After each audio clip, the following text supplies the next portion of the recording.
Let's get in the week. It's a berm, it's a berm. Next on Python Hunters. Night. Burmese pythons have invaded the Everglades. They're a problem, and there's more and more of them. And to find out how they got here, the Python Hunters get up close and personal. More snakes than I've ever seen. They're spreading out because there's too many in one area, so now we're seeing them around people's homes here. Don't let him go to the water. Oh, she already started the musk. Spewing all over the place. He just tested the wider. Nice try, little buddy. Burmese pythons have invaded Florida. To eradicate them, the state's issued 15 special permits to snake experts. And these men got permits numbers 1, 2, and 3. Biologist Sean Heflick has been chasing, studying, and breeding reptiles his entire life. I've never been afraid of snakes. Exotic reptile breeder and cop, Greg Graziani, knows his pythons inside and out. I got my first Burmese python when I was 12 years old. Python breeding pro Michael Cole has sold his designer color mutations for as much as $25,000. I've learned about reptiles the hard way.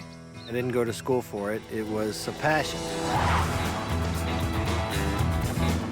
Now, these snake breeders are defending the Everglades.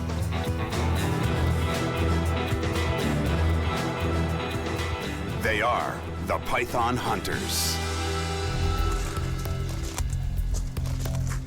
Yeah, people think when you say island that it's a nice cleared out space that you can maneuver in.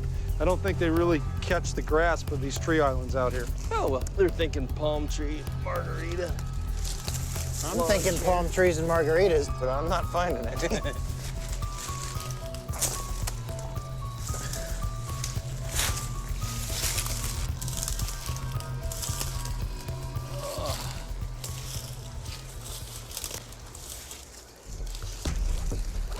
Hey, I got a python! What? Ow! Whoa! You hear me? Yeah, I'm coming. I got him by his tail, Keep talking to me. right here.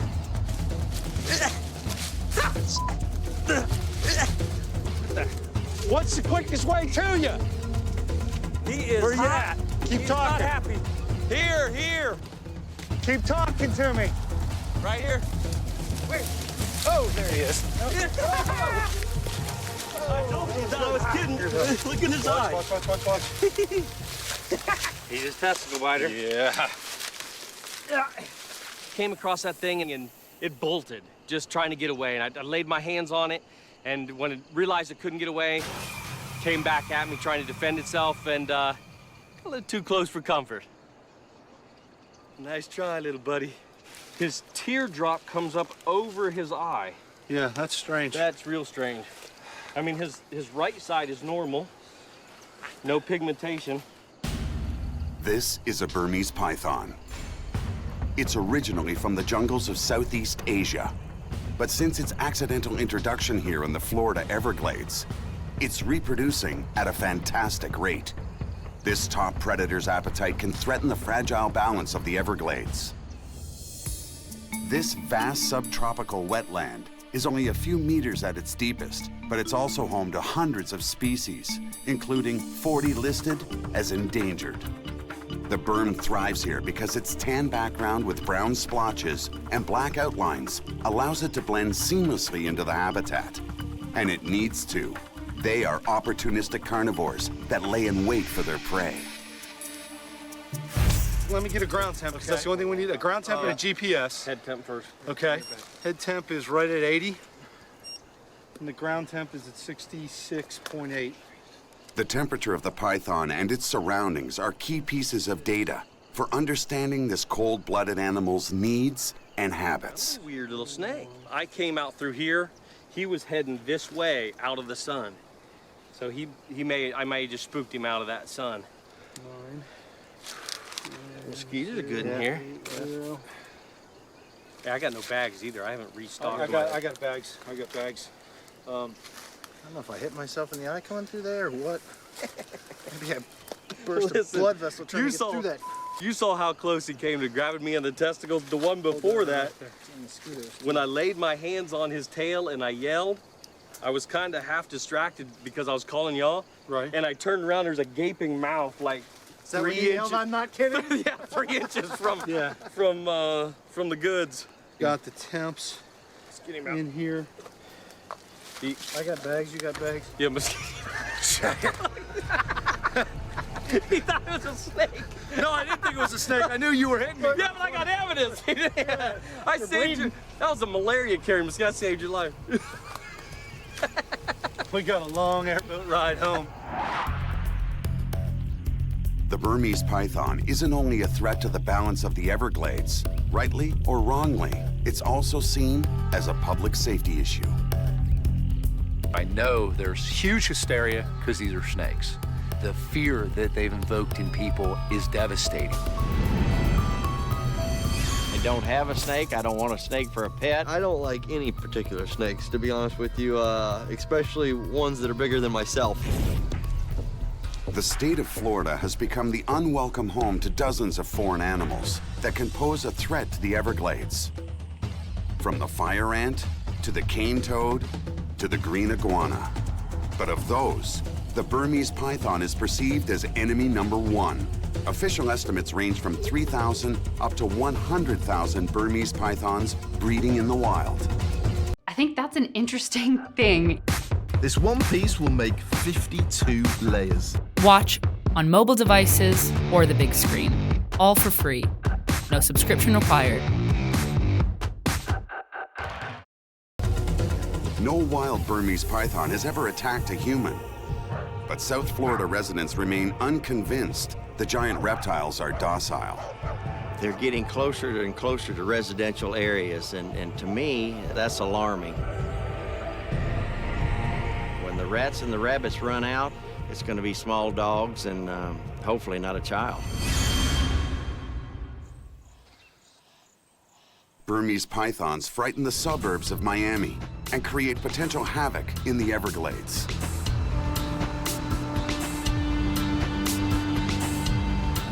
Some blame irresponsible pet owners for releasing these snakes and creating both the problem in the city and the python explosion in the Everglades. The search is on to discover the truth. A snake is best studied if it's captured alive, and the best way to do that is to capture them by hand. If you're experienced enough to know what you're doing. Depending on how big the snake is or what kind of brush you're in, you can lead the snake around by its tail. This is where they evacuate. This is where they release their musk. That's a snake's other defensive weapon, a highly odorous cocktail of musk, urine, and feces. It is not fast enough to get back and get a hold of my feet, my legs. If it bit my shoe, big deal. I've got boots on. Get down. You can literally just hang onto the tail. You watch it where it's looking, and then get it behind the head. Once you've got control of those 2 spots, you don't get bit and you don't get musked on. That's the way I catch a snake. That may be how he catches a snake for a demonstration, but Michael hasn't caught a snake in the wild this hunting season. He's determined to change that, and soon. Here's a few things that we keep in the bag when we go out hunting. The one thing we definitely need are snake bags. Whenever we capture a snake, we gotta have something to put it in. So we keep plenty of these, multiple different sizes in here for different size snakes. Every time we capture a snake, we like to get a ground temperature, also a body temperature on the snake. This is an infrared temp gun, so we can go ahead and shoot the snake and get the temps for those measurements. We obviously have to get a measurement on the animal, so we keep a soft measuring tape so that we can get that. This is probably one of the most impressive things everybody sees. This is not what we use to euthanize snakes. This is actually to help get through a lot of the thick woods and things like that. This is a snake hook, and this is a collapsible hook that we can pack in the bag here. But we use this anytime we come across something venomous. We can use it to manipulate the animal. Mike, you got anything in your bag that I'm not carrying here that you need to show us? Well, I used to carry exactly the same stuff as you guys, you and Sean. We've been traipsing out here for weeks and weeks and weeks, and every time we go out, we all have the same stuff in our backpacks. So I thought, make mine a little bit lighter. I don't carry anything in mine. I see how you are, because I got about a 50-pound rucksack here, and so you're just pretty much depending on me. I appreciate that. There you go.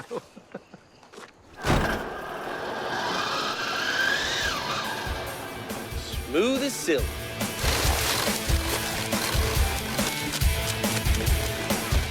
The state of Florida has licensed these snake experts for one reason: to stop the pythons. But you can't solve a problem until you determine what started it. Their mission today is to discover how the pythons got here in the first place.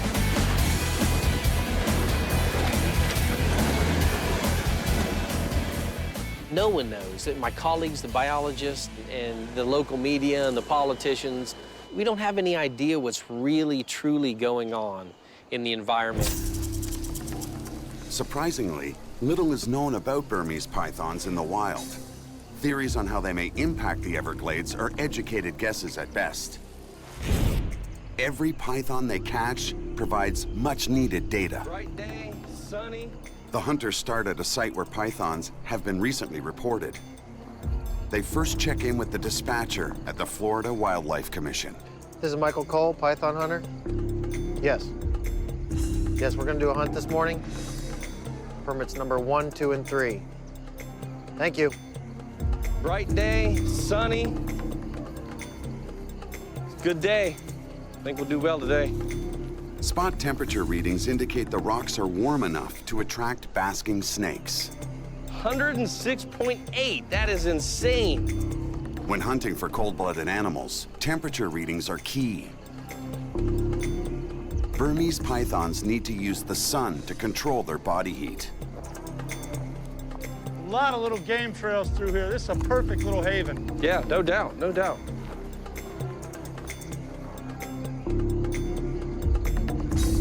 Guys, I got a bar.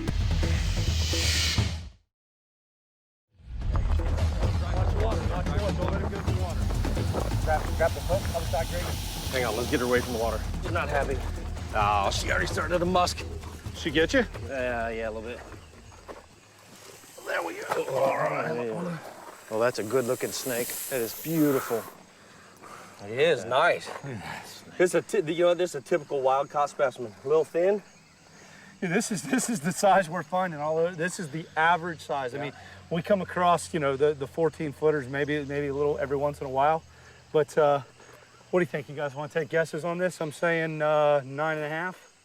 I got 10-2. Got her? Let me grab. Way to get your bag, get some measurements, GPS, all that fun stuff. This was a good day for this. The goal of all this hunting is to collect data. There you go. The snake's size, 38, she's 98, total length. GPS coordinates of its location, 0.52480. its temperature, 74.4. its general health. Every piece of data is a clue in understanding how the pythons live out here. We need to find out what these animals are eating, where they're at, how big are they, how quickly are they reproducing. He's about to get musked Michael, on. Look Michael, down. a little closer to your face. I can't get it in this thing. This snake is going back to their state-licensed reptile facility. Hang on, what is... Captured Burmese pythons are either humanely euthanized or kept for further study. I'm not sure if we can ever eradicate them without an act of God. I'm not sure that we can't, but we need to find out. Get another one. One down. But the big question is, just how did thousands of Burmese pythons get in the Everglades in the first place? Well, There are two theories. here's Miami. The first is that in 1992, Hurricane Andrew wiped out a reptile storage facility, injecting hundreds of Burmese hatchlings into the Everglades. We know that there's at least one facility that was present during the hurricane. Yeah, and that was right here. And we're talking about 900 plus Burmese pythons, none of which were recovered. Yeah, well, they were babies. I know, being out there, that a baby Burmese python, 17 to 24 inches, everything eats them. Everything. However, as babies, they can find cover easier than large animals. It's been almost 20 years since Hurricane Andrew. Plenty of time for the pythons to breed out of control. We're talking about, in a hurricane setting, the area was flattened. And we're talking about an animal that has evolved in a geographic location where monsoons are commonplace. Yeah. Probability doesn't have any logic to it. In the wild, Burmese pythons can lay a clutch of 30 to 40 eggs every reproductive year. Even if 95% of the python hatchlings died, there would still be enough to worry about. If 1 or 2 animals makes it per clutch, that's 27 to roughly 60 animals that survived in one location. That's not a bad insertion value. The second theory behind their proliferation is pet release. Florida City Homestead area is just full of reptile people. Dealers, keepers, eccentrics with lots of exotics. But we need to go out there and we need to find out.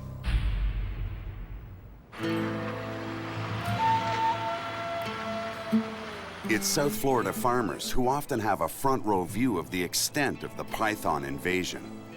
I wonder if that bird realizes the danger it's in. That'd be a tasty morsel for a python. The farm of Larry Dunnigan and his son Mark borders Everglades National Park. Squash and pole beans grow here a few months a year. The rest of the time, the fields are home to rats and rabbits. And it's only a few kilometers from the epicenter of the python explosion. The snakes, that's where they go for dinner. In August, we start preparing the land for fall plantings. The telephone calls and the radio conversations came in that, boss, there's lots of snakes out here. More snakes than I've ever seen. We ran over 2 or 3 the year before, but never this number of snakes. All through the day, they kept calling us, telling us, here's another one and another one and another one. And one day we ran over 11 the first day, 9 the second, and 3 the third. But believe it or not, you would think it would cut them into 12-inch sections. It doesn't. It doesn't. They're tough. They're tough. Larry only started seeing the pythons after Hurricane Andrew changed Florida forever.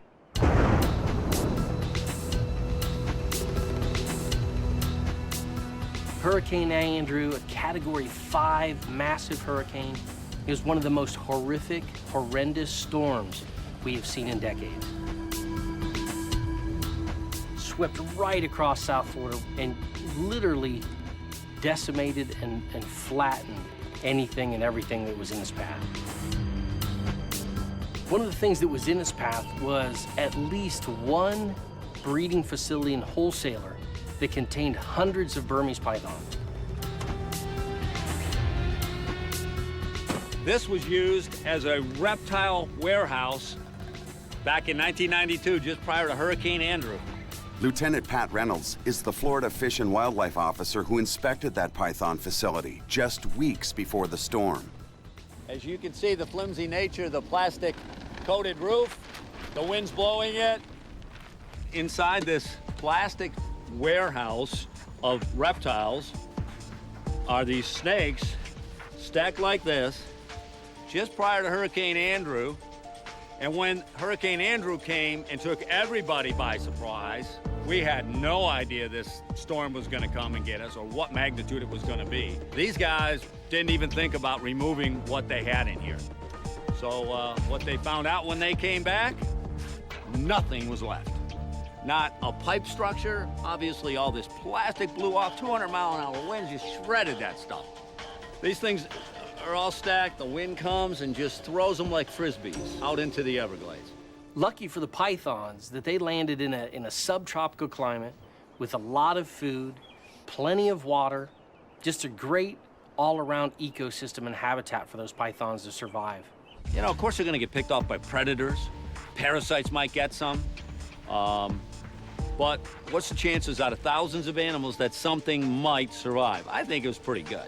It was a perfect storm for these pythons. But while Lieutenant Reynolds remembers getting calls about a lot of exotic escapees in people's homes, the pythons were mysteriously absent. Now remember getting together with the nuisance animal trapper and saying, when are we going to see the snakes? Where will they show up? We never found any. We never got a call. We got together and shook our heads. We just couldn't believe it. Around year 2000 or so, we started seeing pythons turn up in the Everglades National Park. And we said, could it be? That's a good possibility. It would have taken many years for some of these animals to get up to breeding size and to get enough of them around. And then all of a sudden, they're spreading out because there's too many in one area and they have to spread out in different directions. So now we're seeing them in the urbanized areas around people's homes here.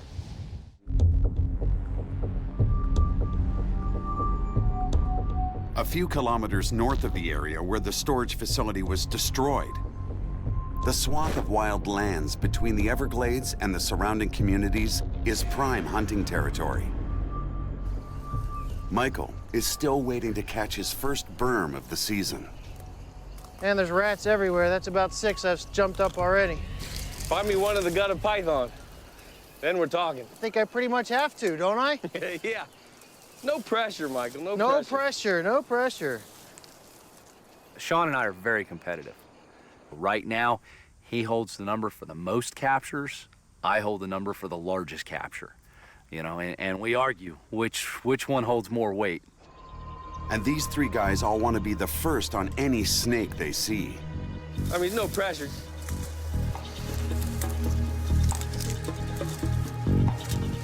Looks like something didn't. Horn snake. Yeah? You got him? You lost him? Got him, yeah. He's under this rock, though. Hey, wait, I can get him right here. Get him? He's pretty deep. Got a couple of rats in here already. He doesn't know we have a snake, does he? No. Can you see that, Greg? Has he got a hole under there? Yeah. Oh, here he comes. What do you got? There we go. Hello, buddy. Oh, wow. Yeah. Good teamwork, man. All right. It's a small corn snake, a non-venomous native species. Adults can reach from 0.6 to almost 2 meters in length. Actually, I think he's probably due for a shed. He's Getting ready to go in? yeah, he's kind of dark. And He's big for all the other ones I've seen Yeah? around here. This animal here has really thick black bands. Yeah. I mean, usually that's just one scale, and you got like a scale and a half there. He's warm enough to be on the move today. Tempt that rock. I'll bet it's over 80 degrees already. 84.9. Yep. That's your high-tech data collection instrument. This works, man. I'm still old school. Listen, you can't get the cop out of him. Look, he's got. That's right. Press hard, 5 copies. But as the hunter who hasn't caught a python yet this season, it's Michael Cole who gets squeezed the most. Why don't you go down that way? Because I'm going to turn him loose here, and I don't want you screaming snake when he crawls up. Sean and I have kind of been looking at him as the unlucky rabbit's foot at this point, and hopefully that'll change, especially for Michael's sake. But you know, though, every python we've found has been heralded by an indigenous snake first. Yep. So, Yep. we're on the right track. This is nice. There's a little shelf. You know, Michael, I don't know, you know, he's a squirrely kind of dude. He could just pull it out in the end, but right now he's playing out of a hole, so we'll see. Make sure you keep looking for sunny spots, because that's where they're going to be. Yeah. No, there's lots of little patches of sun. As long as I can get through here, I'll get it. Good luck. There is no background of chasing Burmese pythons around the Everglades. We can't go back and read a book about how it was done in the 1950s because they weren't here in the 1950s. So we're making it up as we go along. Hopefully we'll keep moving forward and we'll keep catching snakes till they're all gone. Guys, you got that untied? What's that? That's tied up. FWC just called. They've got a python in a dumpster, and we need to go get it for them. The hunters are on call anytime someone finds a large exotic reptile. The boa constrictor certainly qualifies.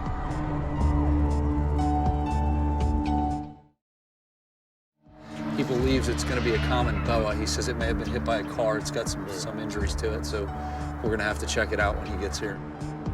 The Florida wildlife officer was called in when a snake was spotted in an industrial park. It's a common boa, and it was in one of the Dipsy dumpsters. Right. So he didn't fight or create any problems and stuff. Yeah. So like it's your not a typical- horrible monster? Not like a typical python. A little bit more aggressive, I have to admit.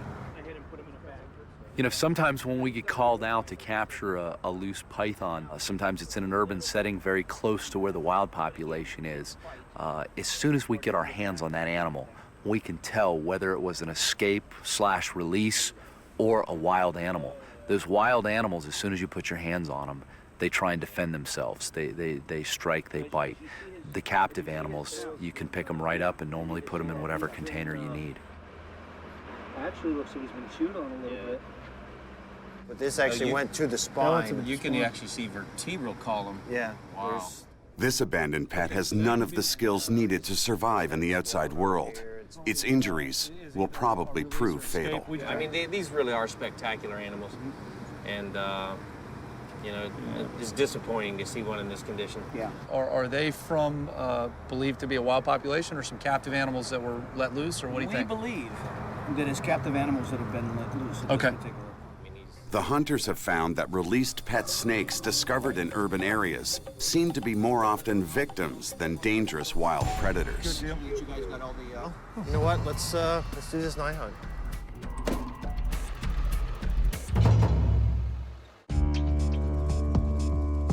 As the sun sets over the Everglades, cold-blooded snakes like to slither out onto the roadways to soak up the last bit of heat from the day.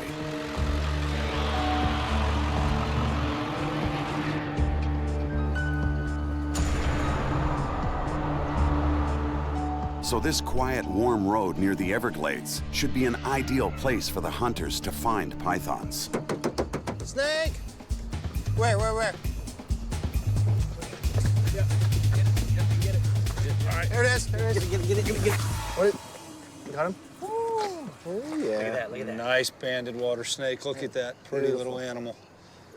Look at that. Is he getting ready to musk you? Yeah, a little bit. Awesome little animal.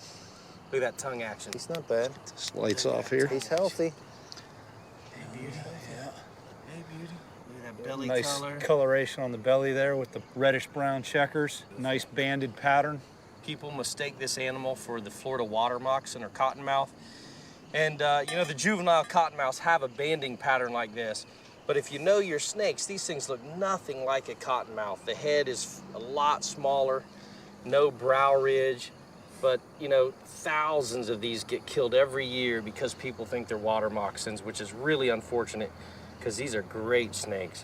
South Florida is home to 4 venomous snakes: the water moccasin or cottonmouth, the coral snake, the pygmy rattlesnake, and the eastern diamondback rattlesnake. Oh, yeah. This is the stuff. You keep your musk tonight. You keep your own musk. You boys are learning. Oh, yeah, this snake's 3 years old. Yeah, all right, let's Let's get this one off the road. He disappears. All right, let's go get a python. Let's go get some pythons. But the hunters are here to catch invasive species, especially the Burmese python. One down. Hey, that's good. Early in the hunt. It is a big full moon tonight. I didn't expect to find anything. I've been told that full moons are a bad time to catch snakes.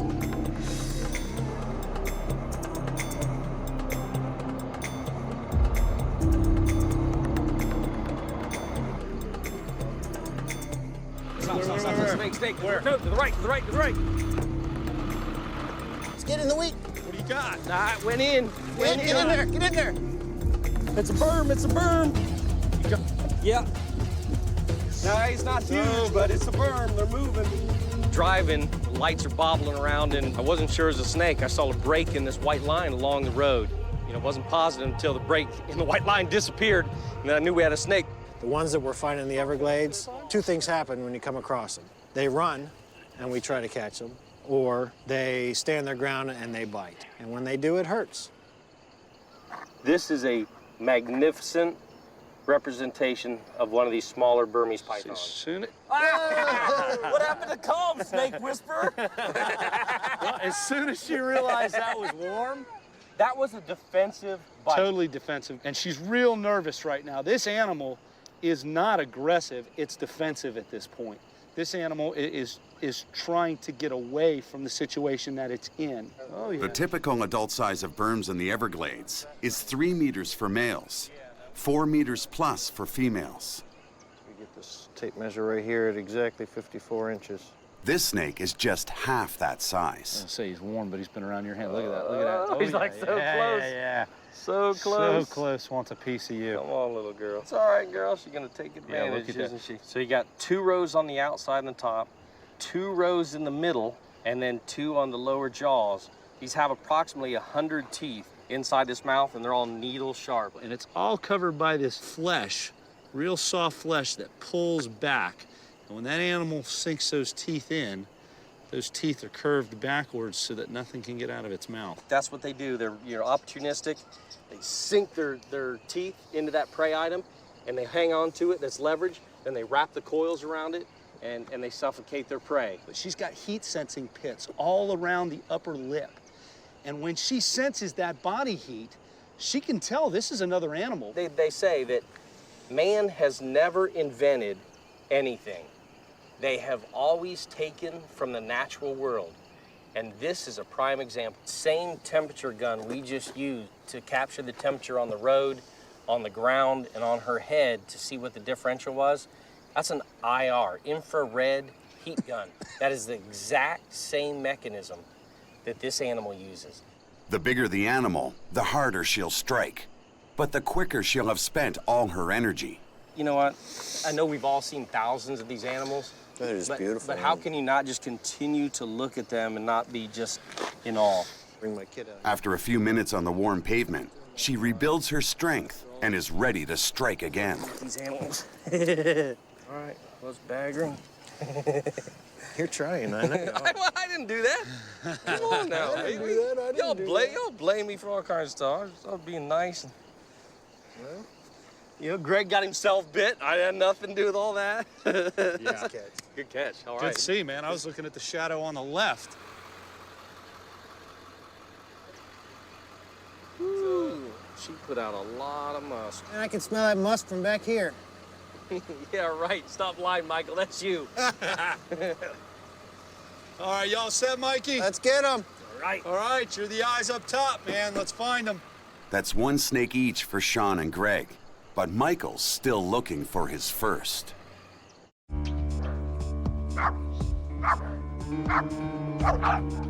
Many people still believe that all wild pythons are either escaped or released pets. Pets like Sean's 4.5-meter berm. He just keeps coming. He is a gentle giant, without a doubt. He looks impressive and he looks like he could put a hurting on you, but aggressive, not at all, not at all. I got my first Burmese python from a lady I met. It got too big for her, and she gave it to me. And that's also a great story of how I met my wife. Now, some politicians are looking at banning the trade in these exotic animals altogether. What I have to believe is that in order for me to keep my Burmese pythons that I'm so passionate about, that we have to figure out how to keep these snakes that are in the wild from becoming a problem. For exotic animal breeders, combating misinformation about pythons is a priority mission. I think Burmese pythons originally came in the pet industry out of a machismo factor. Burmese pythons found their way into American homes in large numbers back in the 1980s. People thought, oh, you know, look at this, I can walk around these things on my neck in public and chicks are gonna dig it. I think it started in a different capacity than what it exists in right now. Now, with advanced breeding methods, they come in a variety of color patterns. From 1996 to 2006, almost 100,000 Burmese pythons were legally imported into the U.S. With a size of a Burmese that can get 20 feet also comes a lot of responsibility and, if you're not careful, a potential danger. In the last 30 years, there have been 13 reported deaths caused by pet giant constrictors, all of them either their owners or members of the owner's family. To put that in perspective, during the same period, more than 700 Americans have been killed by dogs. just like, you know, raising up a puppy. You can do great things with them, or you can do bad things with them. Oh, muscle. Most captive Burmese pythons are gentle giants, but these 3 snake experts believe one thing: they're just too much pet for most people. What happens is you buy this beautiful 18-inch baby Burmese python. You love it, and it's a great pet, and you handle it, and a year later, it's 8 feet long, and you handle a little bit less often. And a year later, it's 12 feet long, and you handle it hardly at all. And eventually, it becomes an animal that costs you money, and you're not enjoying it, so you're going to try to find another home for it, or a zoo. Or release it into the wild, as many believe pet owners have already done. That's why the python hunters are working to round them up before they destroy some of the Everglades' indigenous and endangered species. But Greg and Sean are taking a break from the marshes to conduct some python intel. It's Amnesty Day at the Miami Zoo. If there's one place to size up a pet release problem, it's here. That's a nicer animal right there. All pet Burmese pythons in Florida have to be registered with the state at the cost of an annual fee. On Amnesty Day, owners of pythons or other exotic animals can surrender their pets, no questions asked. It's one of Florida's ways of keeping these species out of the wild. What we typically see in these Amnesty Days is that people just intermittently arrive with snakes, sometimes giant constrictors, Burmese pythons, retics. As they pour in, you know, they'll register them in with FWC, and then, you know, we'll take a look at them and see what we got. It's not long before a snake arrives that proves how large and how quickly a python can grow. They sell it to you, it's only about this big. And then you feed them, you take care of them, and it grows and grows and grows. It's about that big around. And we got a Chihuahua who's about this big around. So not a good idea. Yeah. They're awesome animals. Even though I love the Burmese python, for one individual, they can't be too much of a snake. We didn't have the room for him in the house we're in. It's an apartment. We have like 5 people living in it, and it was getting too crowded, and they were getting big. We're just securing this is a large albino patternless Burmese python. The hunters note that of the 9 Burmese pythons turned over today, all but 1 are unusual colors. This raises an important question. Why aren't the designer pythons, why aren't these color mutations represented in this wild population? I don't think we've found one. After investigating both the pythons found in the wild and those found in the suburbs, the hunters believe there are 2 different explanations for how they got here. The snakes that we're finding are mean, they're nasty, they're wild type. It's not lending itself to a whole lot of credibility that pet owners are releasing their pets. Those random animals causing all the hysteria in the urban areas are likely pet releases and escapees. Look at the Amnesty Day. What are we getting? We're getting albinos, we're getting green patternless albinos. The animals that are escaping in suburbia with all of the human activity and all of the malice in general, you know, against snakes, right. The snakes don't make it out. People don't like them, so when snakes come across people, snakes get killed. The other reason for their spreading can be linked back to the reptile storage facility hit by Hurricane Andrew in 1992. It sent almost 1,000 hatchlings into the Everglades. Remote area, plenty of time, plenty of food, kind of like a slam dunk.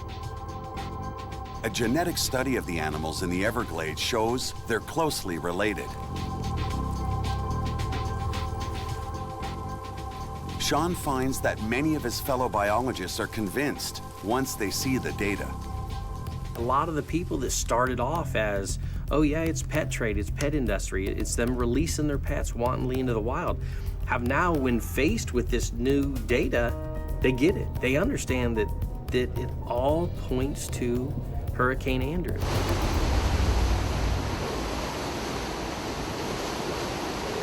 We still need to get rid of the snakes. They don't belong there. I mean, I don't think anybody argues that. For some, like farmer Larry Dunnigan, it can't happen fast enough. We're all in the same predicament with the pythons. They're a problem, and there's more and more of them. They are prolific, and we're seeing more and more of them every year. Larry's workers crunched a record number of the giant snakes this season. We're not used to snakes. We're afraid of snakes. They didn't know what they were. They knew it was strange to have that many, but there wasn't nothing they could do. They ran over them. But see, a python could easily hide out here. They kind of, in my terms, give me the willies.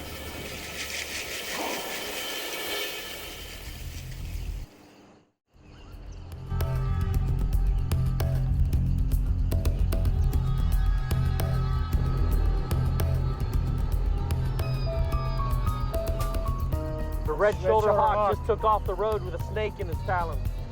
Now, it's time for the hunters to use the knowledge they've gained to help them find the Burmese pythons. Colored underbelly, too. That's a good-sized snake. That could be a baby Burmese python. Shoulder hawk. As they watch the food chain in the wild firsthand, they're able to separate fact from myth. Look at that. The red-shouldered hawks, the ospreys, they're feeding on these baby Burmese pythons. That's just free food. The hunters say that it's a media myth that pythons have no natural predators. I've heard it said over and over again on the news. No Burmese natural pythons predators. have no natural predators. Yeah, So okay. How do you explain that? Well, that's because the individuals saying that don't know what they're talking about. They don't know anything about Burmese pythons, and they know very little about these ecosystems, these habitats, and how the whole predatory prey system works out here. I have problems with authority. Always have. You know, I don't think I'm going to change. And I think my biggest issue comes from people that don't know what they're talking about. The birds. Huh? What about the birds? It's been up there. They know the Everglades are full of dangers for Burmese pythons and python hunters. The alligators that are out there, the crocodiles that are out there, the Burmese pythons that are out there. I know we've got, black bears, we've got hogs, we've got Florida panthers. But there's a lot of people that probably say, I don't want to run into that. I hope we don't find a panther. I'm a little bit intimidated by that creature. Absolutely. Licensed by the Florida Fish and Wildlife Commission as python hunters, the guys know that FWC officers face more dangerous threats. Hey guys, we're gonna check out this memorial here. Gotcha. This monument honors 2 officers killed in the line of duty. People come and go, wow, now you're dealing with crocodiles and venomous snakes and large constrictors. Isn't that more dangerous than law enforcement? And no, people are more dangerous.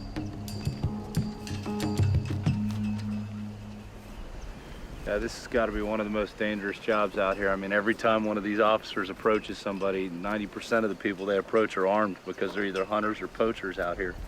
So, I mean, a really, really dangerous job. And geographically, they don't have backup. One guy could be covering 4 or 5 counties. I respect the heck out of them. It's not a job I'd ever want. Go. Let's go catch some snakes. Yeah, let's lend a hand, see what we can do. The hunt for the Burmese python continues.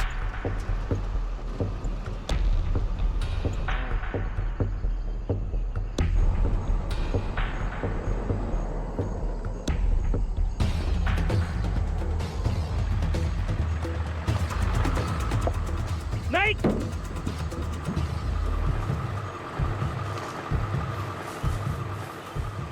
Wow, that's a good find, man. Gorgeous. That is awesome. This is that is the prettiest brooks I've ever seen. My God, are you serious? And we're in a pile of thorns. I didn't even realize it. I grabbed. Oh, you realized I realized it. No BS. This is the nicest captive or wild-caught looking brooks I've ever seen. As a kid, this was the ultimate find in South Florida when I was capturing, snakes down here. I have not seen one of these in the wild in That is 7 years. incredible. And the funny thing is, we're both bloody. Has nothing to do with the snakes. Yeah, right. The terrain here is worse than the animal. Main food item for this snake right here are other snakes. Hatchling Burmese pythons don't stand a chance against this. And the larger pythons don't feed on snakes, so he is not in danger by any of the larger pythons. So the baby Burmese pythons could actually help this species. Yeah, it's not gonna hurt them. No doubt this is not a species that's gonna be hurt by the Burmese python. Let me tell you something. For sure. Burmese python babies, it's what's for dinner. That's right. You know, for these. We're gonna just let him go and let him find his own way don't know here. exactly not where my, he was Not going. my pocket there, buddy. We have to Unreal. come back and check on him someday. All right, look, we know they're up. We know they're sunning. They gotta be pythons out here. Let's get some pythons. You saw the snake, you realized that was a Brooks King, and you froze. Like, all right, hang on. Oh my, like the light. Hang on. He didn't even This know is how what we're it was. gonna do this. Give me your belt loop. When I go over the side, he's coming with me. Michael still hasn't caught a snake. He's really got to prove himself.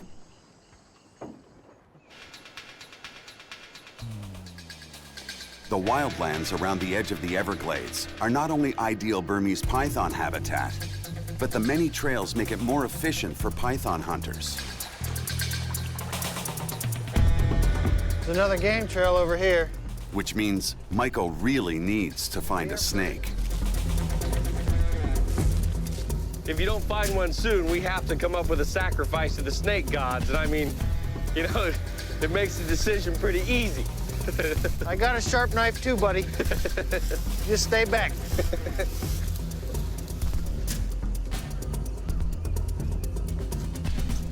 Bob! You got one? Yeah. Sean, get under the rock. Get it. Oh, shh. Hang on, Spray hang on, all hang on, over. hang on, hang on.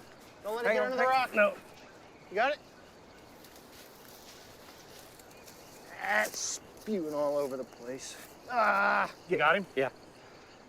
What's a... Oh, yeah. He likes Come you. to Papa. Yeah, you hold him. So I just grabbed his tail and I'm yelling to Sean, grab it before it gets under the rock. Time he got over and grabbed that, I realized the rock was only that big. But hey, you know what?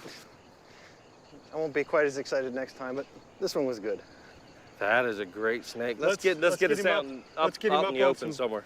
out of this hole here so we can get all our measurements and everything on this guy. This animal's healthy. It's another wild python with natural colors. Further confirmation that they're not finding specially bred Burms in the wild with albino or other color mutations. Look at it. This animal's strong. You know, he's fighting. He's not listless. No, he Good- found a good place good to hide tongue in that action. cold weather. Nice muscle tone. Guys, let's get a quick temp on this guy before we handle him too much. All right. See where we're at here. Shoot that. 78.1, max read. He's reading about the same as the ground. Hey, I went first last time. Let's guesses, length? 6'8". Okay, you're saying 6'8", I'm saying 7'2". 7'2.5". Isn't that how that works, right? Give me the vent first. I got 96 overall just because I'm staring at it. All right, Sean, you beat me by a ½ inch. It didn't look that long to me. It's all how you play it. It's all how you play the numbers. 2.5 meters long. In the Everglades, male Burmese pythons typically grow to 3 meters. So based on its size, this one's probably less than 2 years old. All right. You got another bag? Hey, I gotta say, Yeah. Mikey, welcome to the club. Here, you too. Yeah, Have some right. spooge. Then he uses the spooge hand. Yeah. Dang it. It's exciting because it's my first, catch for the season. It's my snake. It's my catch. These guys got to stop ribbing me. So now I'm gonna see. I'm one of those guys. It sneaks past. I'll have more catches than both of them in no time. This thing's got a lot of energy. You want to see how cooperative this guy is? Yeah. Yeah, there he goes. Got him? Oh yeah. He's still pissy. Oh, more crap. Literally? All right.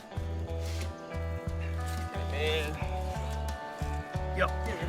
Good deal. Minus one more. right. Good job, Did it boys. again, man. Good job. All right. Their journey has allowed Michael to catch his first python of the season. And in the face of the ongoing debate, help explain how these snakes first started breeding in the wild. Since Hurricane Andrew in 1992, just over 1,300 Burmese pythons have been captured. With thousands of the snakes still breeding in the wild, it's but a drop in the bucket. Snake! The work of the python hunters is needed more than ever.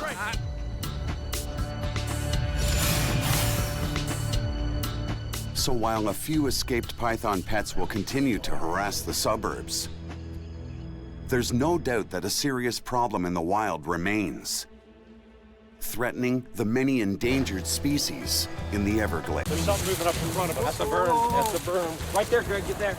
Next on Python Hunters. Look at the injuries to that animal. This dude is not happy. The hunters get struck, stuck, and splooged.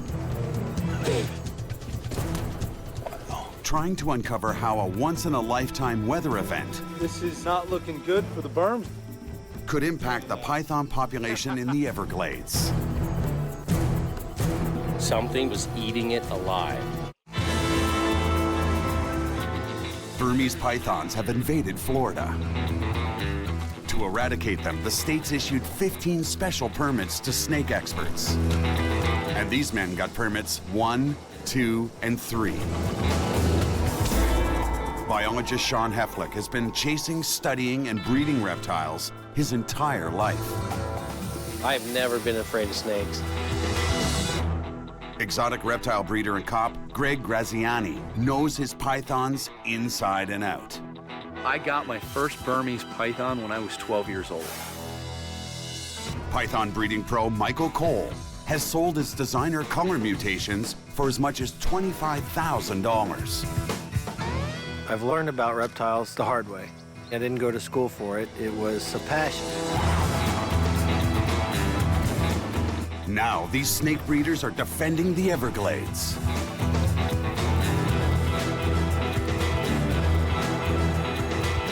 They are the Python Hunters.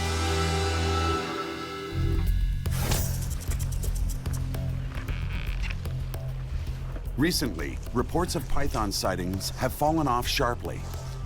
The hunters are investigating why. Hey guys, I got it berm.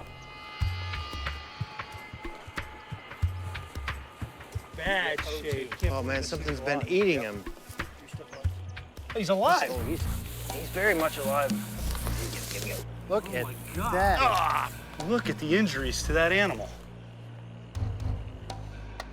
Oh my, watch. You got it? Bad Something literally ate this while it was alive. While it was alive, couldn't get away. Wow. Dude, when I looked down, I thought it was a dead berm. Because all I saw was this portion of the tail. I don't know, it's been chewed on hard. I mean, big time, almost down to the bone. This animal had some spunk to it. Yeah, and no, look I how much grabbed it, it damage, took look how off. tough these things This are. is actually truly horrific. It is, but scientifically very, very interesting. I think this is an incredible find because we are doing research. This isn't about just catching them and removing them. We need to study them, we need to find out what they're doing. Nature does funny things, as you just saw.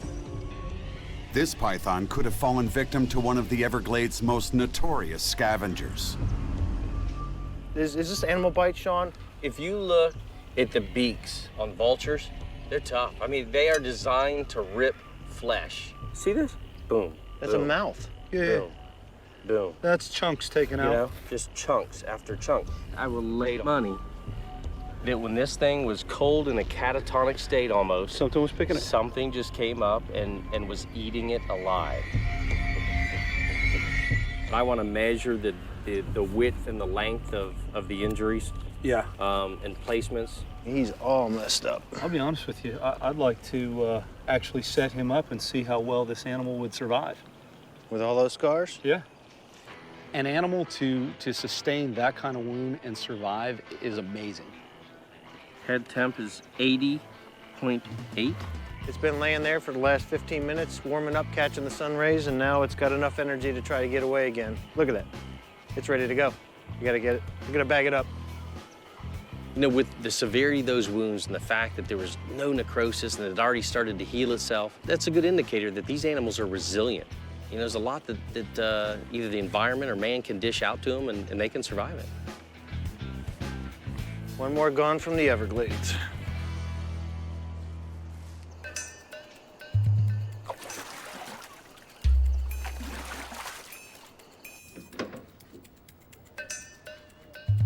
The injured berm will now get a chance to recover in Greg's lab. We're going to take care of this snake here and see just how bad the wounds are, because a wound like this for any other animal would normally be fatal.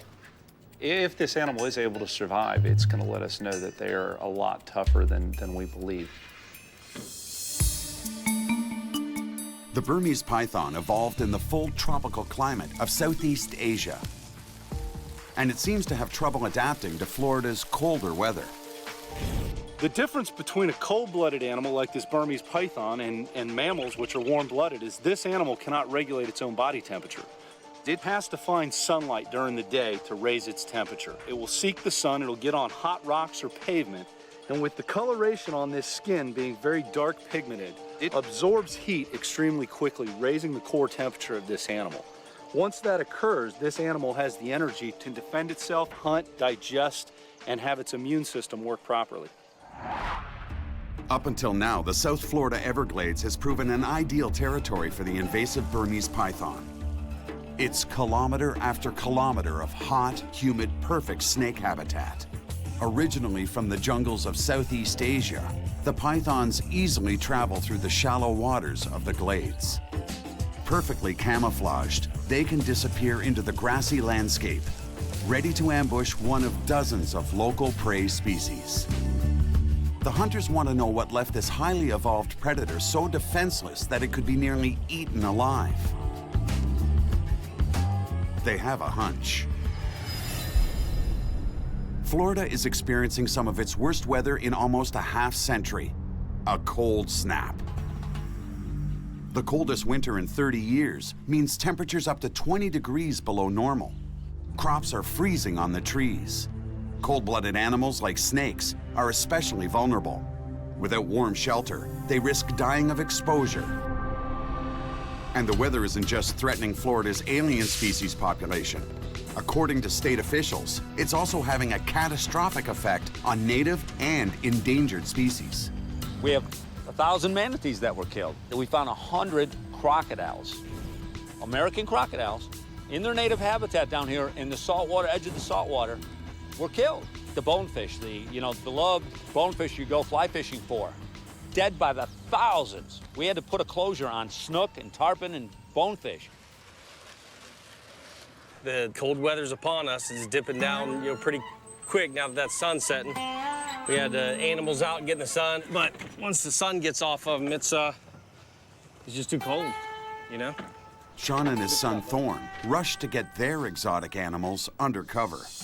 For most of the year, Florida's climate is nearly perfect. Cold again. I gotta come inside.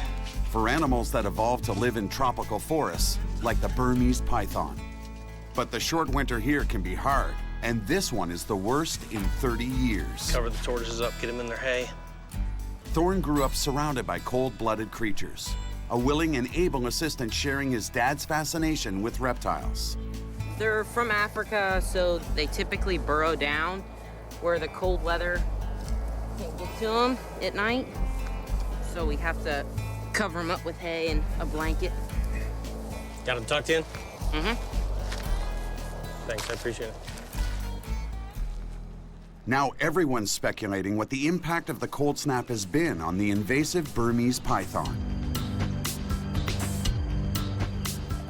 They don't belong here. They're outside of their range, and the cold will kill them. It's going to be very interesting to find out how the wild population does. If I had to, make an educated guess, I'd say that they're going to lose some snakes, and the ones that do survive, it's going to put them in a bad way. The hunters want to find out how badly the pythons have been hit by the cold. They also want to test a controversial theory on Burmese python spread. A report from the U.S. Geological Survey suggests that these invaders could spread from South Florida across a third of the U.S. The hunters want to know if the cold can stop their spread.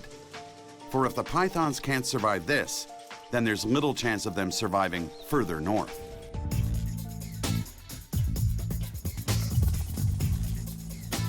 Looks like this winter's just gonna present a golden opportunity. They gotta be getting hit hard with this winter, this far north. The bulk of the pythons that we found down in this area, I think where we need to check is north of 41 and south of 75, which is gonna be right in this general area. We've caught a couple of pythons here, but we need to see how far north are they actually going and how many are actually there. They're heading north, deep into the remote tree island areas of the Everglades.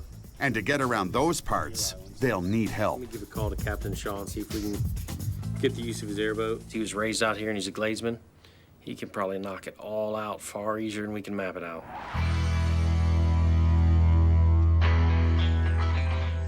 For the guys, hunting in the ever-changing Everglades can be an adventure in navigation. So when they need a Gladesman, they call on Captain Sean Myman. Gladesman's a person that has a desire and a strong love for the Everglades. There's no secret handshake. It's just a more of a comfort level. You spend enough time out here and it really becomes a part of you. You know, I couldn't imagine life without it.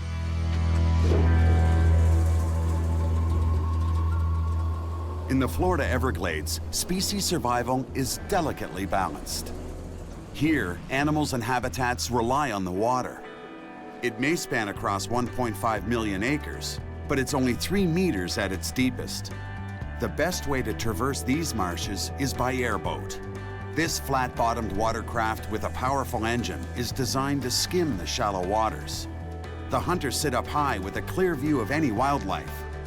And when they spot it, this vessel can turn on a dime. Captain Sean delivers the hunters to a remote tree island area where few people ever tread. The hunters believe it'll have the ideal conditions for pythons.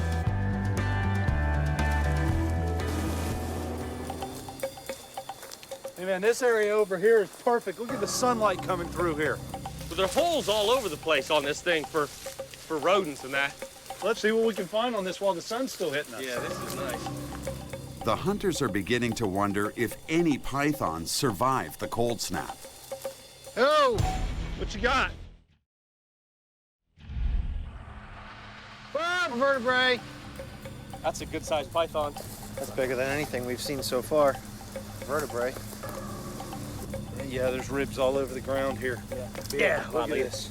Yeah, a massive snake. Look at the width on that. The size of the rib cage indicates a massive python. That is going to be a big animal. Oh, look at this. Oh, yeah. Skull? What you got? No, I got jawbone. He's got bottom jawbone. Ouch. Look at those teeth. I mean, that's a big animal. Potentially, that's 15 foot plus. This might be the biggest snake we've encountered thus far. The longest Burmese python ever found in the Everglades was just over 5 meters. In the wild, male Burms typically grow to 3 meters and females to 4 meters plus. This one was probably as large as they get, but even at that size, something was able to defeat this giant snake. Ribs everywhere. Some of them busted. So what do you think? Something was preying on this snake? In normal conditions, a snake that size would be formidable. After seeing this, Sean develops a theory. The cold must be hitting the bigger pythons harder, slowing them down, making them easy prey. Ribs don't just inadvertently break for no reason. They're tough. Well, you know what? This is all cool, but I'm gonna hunt live snakes. You guys have fun with the bones. Well, I'm torn. You know how much I love bones. I'll tell you what, you hang here with your skeleton, and Michael and he's already ahead of us out there in the sunlight where something's gonna be laying. Okay, if I don't go, y'all ain't gonna catch squat, so I'm gonna go with you so you actually have a hunter with you. All right, Slowpoke, you ready? Oh! More pythons. That's a whole different snake at this distance. Oh, yeah. Let's get GPS. This graveyard holds a lot of data for the hunters on python's survival. So this thing's been picked clean. But they're a long way from home and running out of time before sunset. This is not looking good for the berms out here. I mean, with this cold front that's come through, we're finding, you know, carcass after carcass here. You know, the worst part is we're running out of sunlight. Yeah, well, I'm hurrying here, man. You know, if you can't keep up, we're gonna have to get a better secretary. Yeah, well.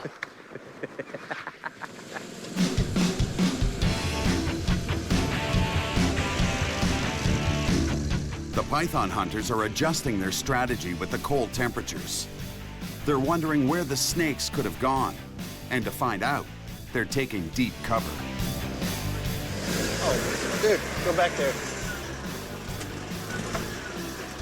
It's a whole big old pit. Maybe it's a... Wow, it's bigger than I thought. Sinkhole cave or something? Let's check it out. Oh yeah, look at that. What do we got? Looks small cave there. Oh, yeah, boy. I love caves. Man, talk about a place where pythons could be hiding out when it gets cold. Scattered throughout the Everglades are islands known as hammocks.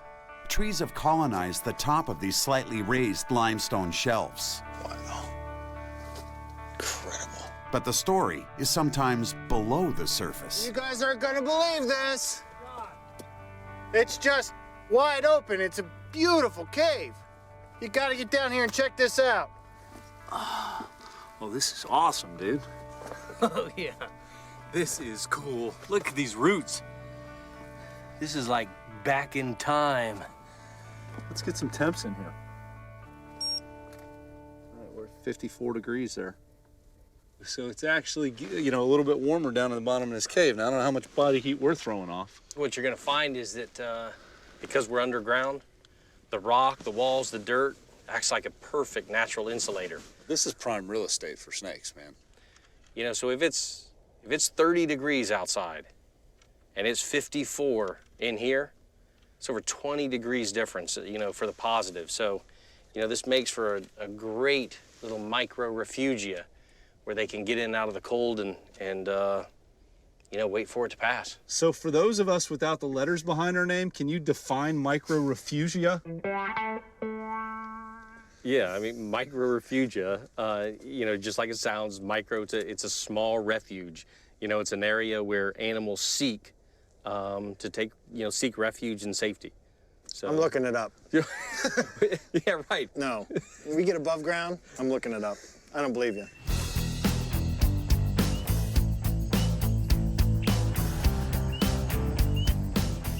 The hunters know the pythons are out here, seeking heat during this cold snap. But they just can't seem to find them. They head out to the warm, rural roads, hoping their luck will improve. Oh, wait, snake! Where? Back. Dead. Came across the snake, thought it was alive, it was dead. It was kind of one of those, well, let's get, you know, the information anyway. It's a berm. Yeah. Damn it, this is a good sized berm, too. That thing's been thumped and rolled on this road. With the cold, it appears the animal's trying to find as much heat as possible on the roadway. That's 10 feet, 2.5 inches. That's a good sized animal. Yeah, look how skinny it is. What you got, Tim? 69.9. 69.9? Yeah. This has been dead for a while. Yeah. And the ground, 69.1. That's more than 6 degrees below normal for a berm. Like all reptiles, pythons can't thermoregulate the way mammals do, so their environment determines their temperature. Oh, look at that. This snake was sick. We open up the mouth and we realize that it does appear to have some mucosis in there mixed with some blood due to the cold weather causing the respiratory infection in it. Look at that. You know what? It looks like that stuff's been coming out of its epiglottis as well. That animal's sick from the cold. And then it kind of turned comical on us because as we're getting measurements and everything, Sean says to Michael, you know, why don't you get a sex on it? Male, female, what we got? Typically in a live snake, you might get a little, you know, a little musk, but, you know, you get the hemipedal inversion, and that's that. You can tell if it's a male or female, and you go on your way. I've never sexed a dead snake before. When I squeezed it, went. The musk gland just squirts right in his face. The odor coming out of that was horrific. I'm laughing hysterically and gagging at the same time. Hey, the best part is he did it to himself. He just squirted me in the face. Don't do it. I thought he was gonna blood chunks. And he'd go, It was the most hysterical thing. Dude, I've been musked before, never by a dead snake.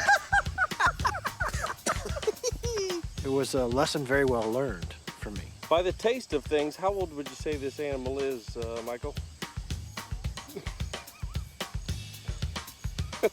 4. 4. Outstanding. From my position, it was funny. Hey, Michael, is it a male or a female? Next person that asks me about that shit, I'm gonna pop in the face.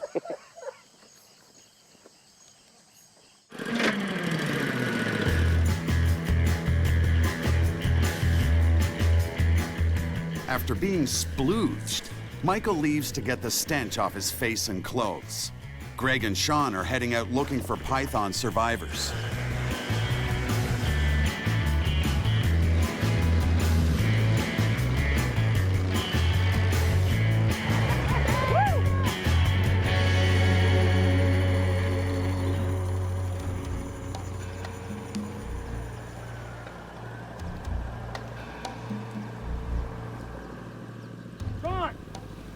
What?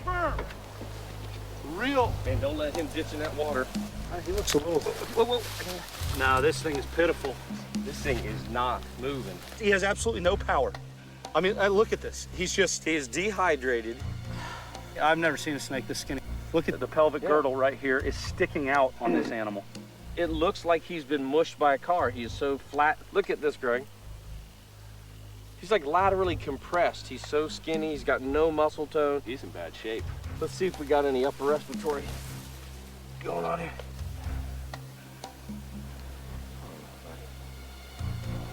Oh, look at that. Look at this. Look at this. See that? Bloody mucosal. Oh, look. He's got a little bit of stomatitis right there. See that? Ooh, look at this. Look at that chunk coming out of the thing. The snake experts recognize an infection of the mucous membranes, a telltale sign of a depressed immune system and a fatal cold weather malady. Well, if that's the case, that's due to the cold. This is really an example, though, of what this extreme cold snap has done. Some of them got hit hard right away. Some of them have upper respiratories and other problems associated with the cold, and they're just fighting. We've never caught a python in this poor shape. I mean, we got a cold spell coming in right now. This animal. Nah, he would not be long for this world. Whether we caught him or not, he just wouldn't be around for very long. He's on his way out. With the dead animals we're finding, and with the really sick animals from that cold snap, our numbers just went to one side. We were looking at about 50-50 live and dead. Not anymore. Within the last couple of days, we've jacked it way up. With 68 off the head. This berm is cold now and will only become colder as the night wears on. You know, we need to get these out of here, but I hate to see anything suffer like this. No doubt.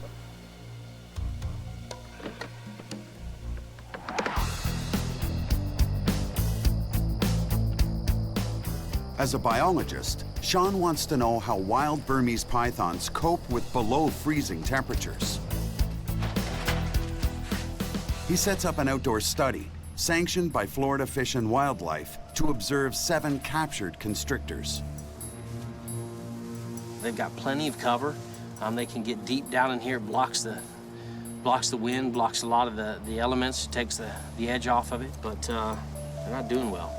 We're just a couple days into this study, and they're cold. You know, we're gonna let this project go for a couple more days and ride it out, see what the temperature does out there. As soon as the sun comes out, the guys do too. You know, being out these last couple of times, not finding any pythons and very few native reptiles is kind of discouraging at this point. But the hunters are determined to find signs of life.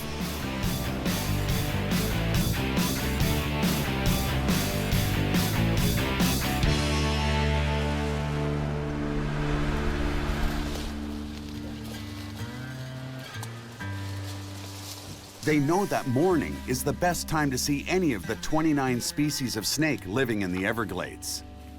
Slip on that, and you're 3 hours from somebody who can sew a testicle back on. Even one of the 4 venomous species. Snake? Yeah? You got him? You got it. There we go. Hey, little buddy. Oh, wow. Is that a black or a blue? You ever talk about the brown-nosed, blacks? Yeah. This species isn't venomous. The black racer is one of the most common native snakes in the Everglades, but this one's in trouble. Yeah, it's almost impacted right here, though. Same species. Feel that, Sean? Wow, that's hard. Isn't it? I'm telling you, if we don't clear that, this animal probably won't survive. Snakes can swallow prey up to 4 times their own width, whole. Digestion can take days to weeks and requires an incredible amount of the animal's energy. Intestinal impactions can occur when conditions are poor and can be deadly. Yeah, there's a lot of liquid coming out. I'm just gonna let him go. I'm gonna let the probe out for a second here. Oh, that's foul. That's not. That's some perfume. Well, it's almost like septic. Yeah. Well, if he didn't clear this, he'd be Little dead. bit of feces. That's what's just crazy hard. There How's you it go. feel to save his life there? Well, that's good. That's what we That's do. a beautiful animal. Look how dry this is. He'd have never passed that. There's no way. Crazy. The digestive enzymes need a certain temperature to be able to really process it at optimal. And you know, with this cool weather, it's just not getting that. A lot of these snakes aren't, so it caused a massive impaction down there.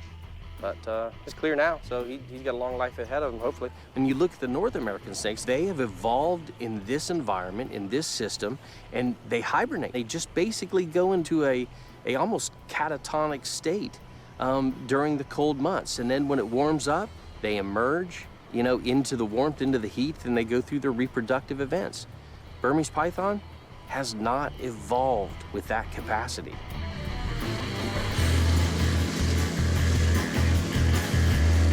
The Everglades is surrounded by a rough, dense terrain, a protective habitat for many wetland birds, mammals, and reptiles. The perfect place for opportunistic predators like pythons.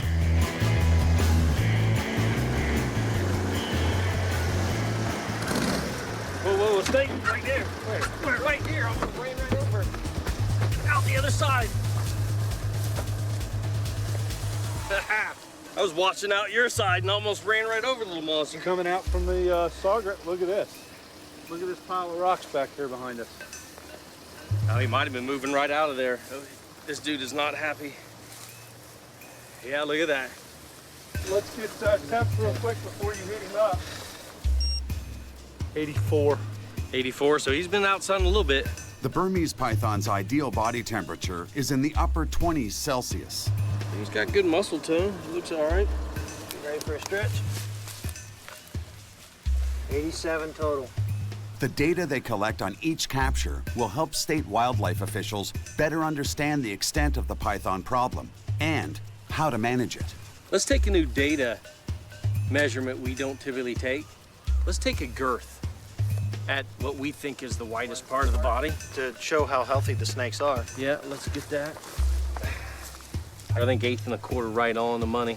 When you look at this one, I would expect this snake to be good 9 to 10 inches in girth in captivity. You know, for a wild animal, he's healthy wild weight. Oh, he's definitely, he's in excellent shape. He's got, He's headed out again.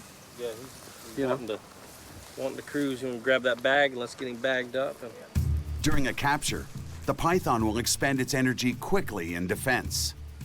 For a period, it's almost completely docile until it's worked up enough strength to try to escape again. We don't need to have a release on top of a capture, do we? Let's get some spray in there. We know how you like those ends, man. I want to temp gun those rocks. Yep, Let's I see got what it the right temp is on those. Yeah, the temperature on these rocks are elevated. We're getting readings at, you know, 7, 8 degrees higher than the surrounding. This is some great cover right here, actually. Oh man, there's all kind of crevices and holes in there. Nothing big is gonna be in there. The tiny crevices in the protective rock habitat probably saved this smaller python. Whoa, what's that? I got a Burmese python carcass. Serious? Yep. But no such luck for the larger snakes. Oh yeah. Oh yeah. That's a big animal. This one's dead. That's more evidence supporting the hunter's theory that the small animals are surviving the cold better. A large python would take a lot longer to get its core temperature where it needed to be active. At the same time, it's going to lose energy a lot quicker if it has to exert it. The smaller pythons can heat up much quicker, and that's why they tend to be faring better in the cold weather. No doubt. Look at that. Still got a little bit of flavor, huh? That one, though, this is crazy. What's wrong, Michael? Michael's gonna vomit on me. Did you get any in your mouth? I'm wondering what kind of animal preyed upon this python. This is a large python. I'm guesstimating this python to be 14 feet or so. It's about as large as wild pythons get. The bigger they get, the bigger prey they need, from rats to rabbits on up. They are efficient predators, digesting everything but small amounts of hair from their victims. Deer? Right by your foot. Look at that. What is that? Right here. Is that deer? No, it's not deer, it's wild hog. Hey, there's It's more feral over pig. here. Whatever, if that makes sense, because this was a large animal. Look at all this. Yeah. He ate something as large as a wild pig down here. This animal needed to get a lot of sun to help digest that meal, which is going to make him extremely sluggish. It's going to make him very vulnerable. Right, but what's the one animal that's really common in this system that can bust and crack ribs of a 14-foot plus python? Those are the gators. Those are the gators, no doubt. No doubt. Meet the giant python's match, the American alligator. It's the apex predator of the Everglades, numbering in the millions. This weather's turning bad, guys. When that, just a couple of minutes ago, just like a 10-degree drop, just wham, like somebody'd opened a freezer door. The hunters have to get out of here before the storm arrives. But getting to a hunting habitat and getting out can be two very different things. All right, I'll push.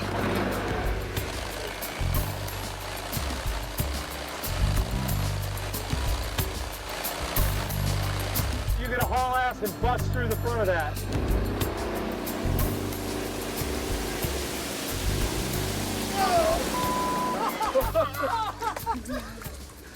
Oh, my boots were stuck under the muck.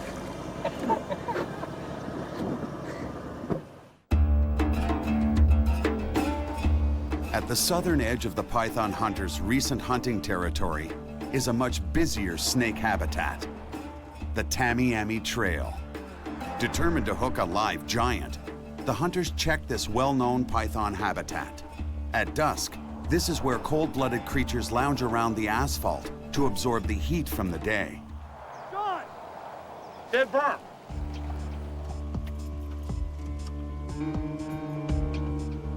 It used to be a berm. Now it's a coiled corpse. This is a prime example of what's happened during this cold snap and these freezes, because it's coiled up tightly, trying to get some sun, trying to warm itself up, I presume, and it just didn't make it. We can get a fairly good idea of the size of this snake from doing simple morphometrics. You know, you take the length of the skull and then you extrapolate to the length of a wild snake, and we can cross-reference that with other information we have. Sean's calculations put this snake at just over 3 meters. Definitely check out the teeth on this, though, up close, which is really cool. Yeah, no, it's got a fair set of chompers there. If you were a marsh rabbit or a wood rat, you know, that's the last thing you'd want to see coming at you, but if you saw that, it's too late. Oh, yeah. There you go. That's the good stuff right there. A lot of the intestines and that are still here. You can see the fat deposits. So look at this, look at this. Yep. Yeah, this was a healthy one. He just wasn't able to find refuge, yep. So this is another victim of the weather. Yeah, it's got to be. I mean, this, you know, nothing killed this, nothing tore it to pieces, nobody ran over it. This python's warming move has backfired. Positioning itself near the pavement actually exposed this big beast to the elements, freezing it in its tracks. Our theory that smaller berms may possibly be doing better. Here's a good size animal, plenty of fat stores. You know, it didn't make it. Thus far, I think our hypothesis is, you know, holding up. We'll see as the days go by. The hunters have discovered when it comes to pythons surviving the cold, size matters, but they're still not sure why. We're good to go. Let's find a live one now. We've caught live ones since the cold snap, and we found dead ones. So the population's certainly not knocked out of the ball game, but it's probably knocked back a bit. South Florida's long cold snap is playing havoc with many reptile species. All right, this is really interesting here. We found a yellow-bellied turtle laying eggs in the front of the facility here, and it was the wrong time of the year. She laid them in November. Now, being that these guys are normally born in the spring to summertime, being born in the wintertime here and the strange weather that we've had, this would have probably been 100% fatality rate for these little turtles. So I went out, I dug up the eggs, and I incubated them. And I've never incubated turtle eggs before, so it was pretty exciting for us. And here, we've actually got one out already. These are the last two stragglers right here. We've got one still in the egg here. And normally these turtles would hatch underground. And then these little guys would have a huge trek through the pasture back to the water. And if you can see the tip of the snout, you will see the egg tooth right at the tip of his nose there. It's a very light colored, and it almost feels like a little shard of glass. All of the reptiles that hatch out have these little egg teeth, and that's how they cut through the eggs. So we've been lucky enough to get 9 out of the 12 to hatch, and we'll raise these guys up to about 3 or 4 inches so they got a better chance out there in the wild, and then we'll bring them down to the local ponds here on the property and turn them loose. So it's a great story, great ending for these little turtles that wouldn't have even had a chance. Cold-blooded animals are completely dependent on their environment. But Greg's been amazed before by the python's ability to bounce back from a freeze. What we used to do years ago, and we don't anymore for euthanization, is actually putting some of these reptiles in the freezer. And we had an injured python that I put in the freezer for 8 hours solid. Took that animal out of the freezer, and 4 hours later it crawled away. So for short periods of freezing temperature, these animals can survive. During normal South Florida temperatures, pythons can thrive and fight back. Wrestling 10 feet of muscle with a head the size of a grapefruit that's home to 100 teeth can be tricky. But these are experts. This is wild Burmese python, and this is a typical scenario that we find ourselves in when we catch them. Try to get them by the tail, kind of tease them out. Now, let's get her away from the water. Once they figure out that they're not going anywhere, then a lot of times they'll come right back on you. Whoa! Yeah! Especially when they're really warm. You gotta get them behind the head. They're real nimble. They can turn on you pretty good, so you just get it up. Got him? Oh, yeah. There we go. All right. You take a bite every now and then, that's to be expected. The intent is not to get bit ever. What the heck? But you see, they go ahead and wrap those coils around them. That's a lot for support and leverage as well. And then they'll try to pull out of your hand. And you see slowly trying to draw himself back, gain that leverage to get out of my grasp. Try to keep that tail away from you, because that's the business end. Sometimes they evacuate, you know, that urine and that feces and the must on you. That's spewing all over the place. She get you? Yeah, a little bit. I personally would rather get bitten because it's foul, but that's the life of a python hunter. What in the hell? Dude, you can't put snake heads in my cup holder, okay? I think the problem is you misidentified my snakehead holder as For your my drink cup holder? holder. Yeah, well. To test their theory on python survival skills, the hunters break out their new toy. Hey, we're bringing the snake cam. Yeah. No, it's not a trouser snake cam. Nobody wants to see that. Yeah, this isn't a macro. This isn't a magnifying. Yeah. Funny. The hunters have rigged a small camera to the end of a flexible tube. This spy cam will allow them to investigate places where Burmese pythons may seek refuge from the cold snap and help determine what happened to the snakes. Is that a good spot? Thanks. Here we go. There's leaf litter and stuff in there, so it's not active. I can't see anything down there. And that goes way back in there.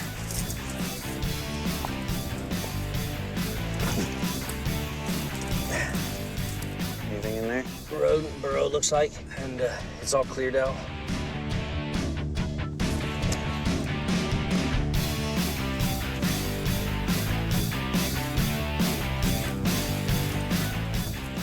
Hey, look at this. What you got? Snake skeleton. Or part of one. Big vertebrae and ribs. Holy moly. Yeah, that's a berm, no doubt. Oh, another victim to the cold. Well, as big as that is, it's shallow. What I'd like to find is deeper ones. Yeah? You know, it's all about energetics. You know, if they can't, A, secure enough food and thus energy to survive. They certainly can't reproduce, and if they can't reproduce, they can't establish a population. We need to actually sit down and tally our numbers since the cold snap and get a real percentage on that. Well, I think we got enough information here. Let's go ahead and area where we think we might find some live pythons. This python became frozen dinner for ants and worms. But a few more dips down the road, the hunters discover signs of health in a hole.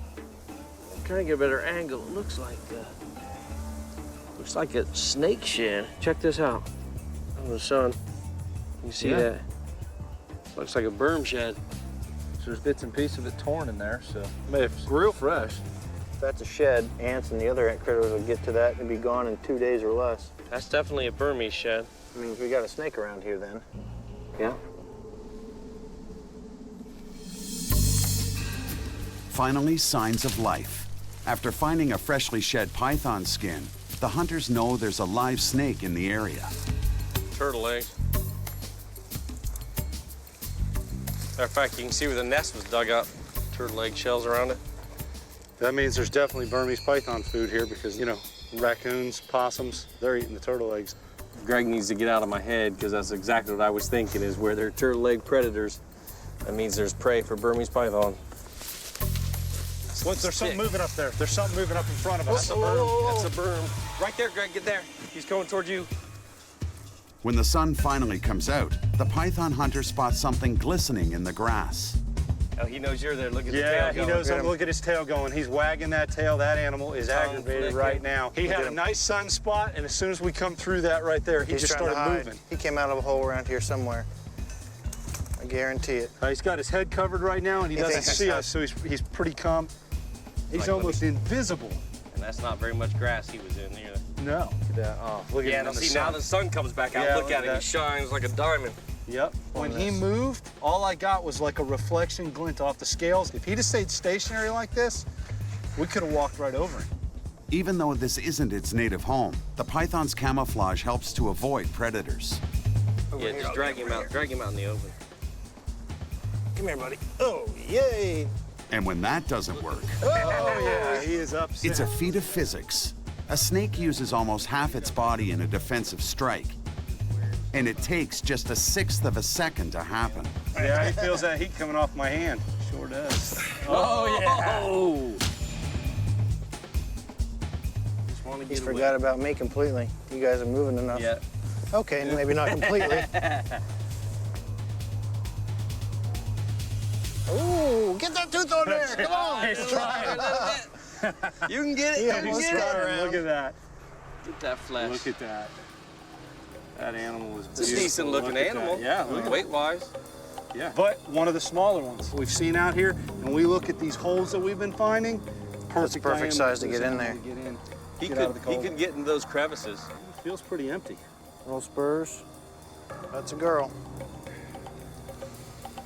Cooperative. There he is.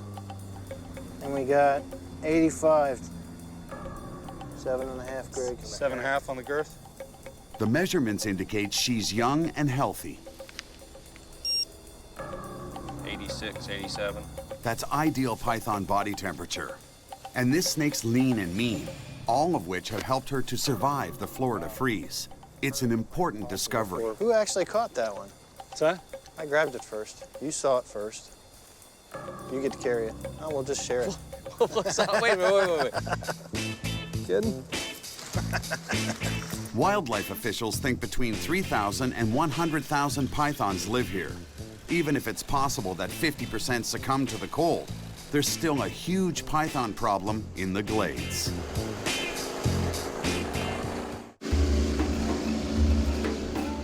Greg's hunting style is a little different than mine in that he doesn't catch as many animals. Banded right there. Stop. Heavy water Stop. snake right there. Stop right down on the rocks. We're both go-getters. You know, if anything, we're racing each other to the snakes, and you know, it's a friendly knock-down, drag-out to see who gets there first. Holy cow! Look at that gator. Jesus. What a dick. Come on, get in there. Son of a bitch.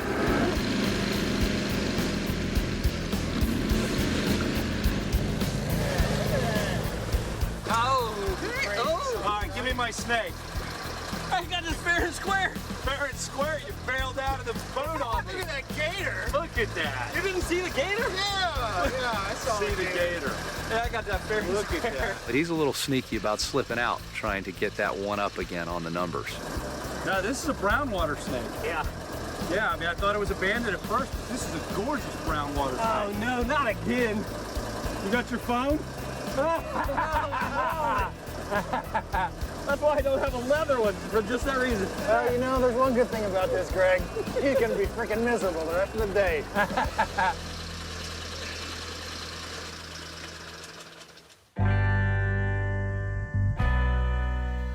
The sun is back in Florida, and temperatures approach near normal. But after almost 2 straight weeks of lows below 10 degrees Celsius, the coldest winter in 30 years has killed thousands of animals in the Everglades. At Sean's place, his wife Jen and son Thorne get their exotic animals out for some much-needed basking. Meanwhile, the python hunters try to turn their data into conclusions. We're subtropical, and that's the tip of Florida. These animals have evolved and come from Southeast Asia, which is full-on tropical climate.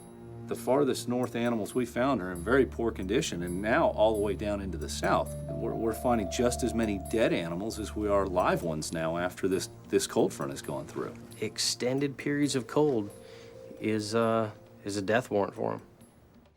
Sean knows firsthand about the effects of cold on pythons. He conducted a series of state-sanctioned cold weather experiments on the serpents. Well, it's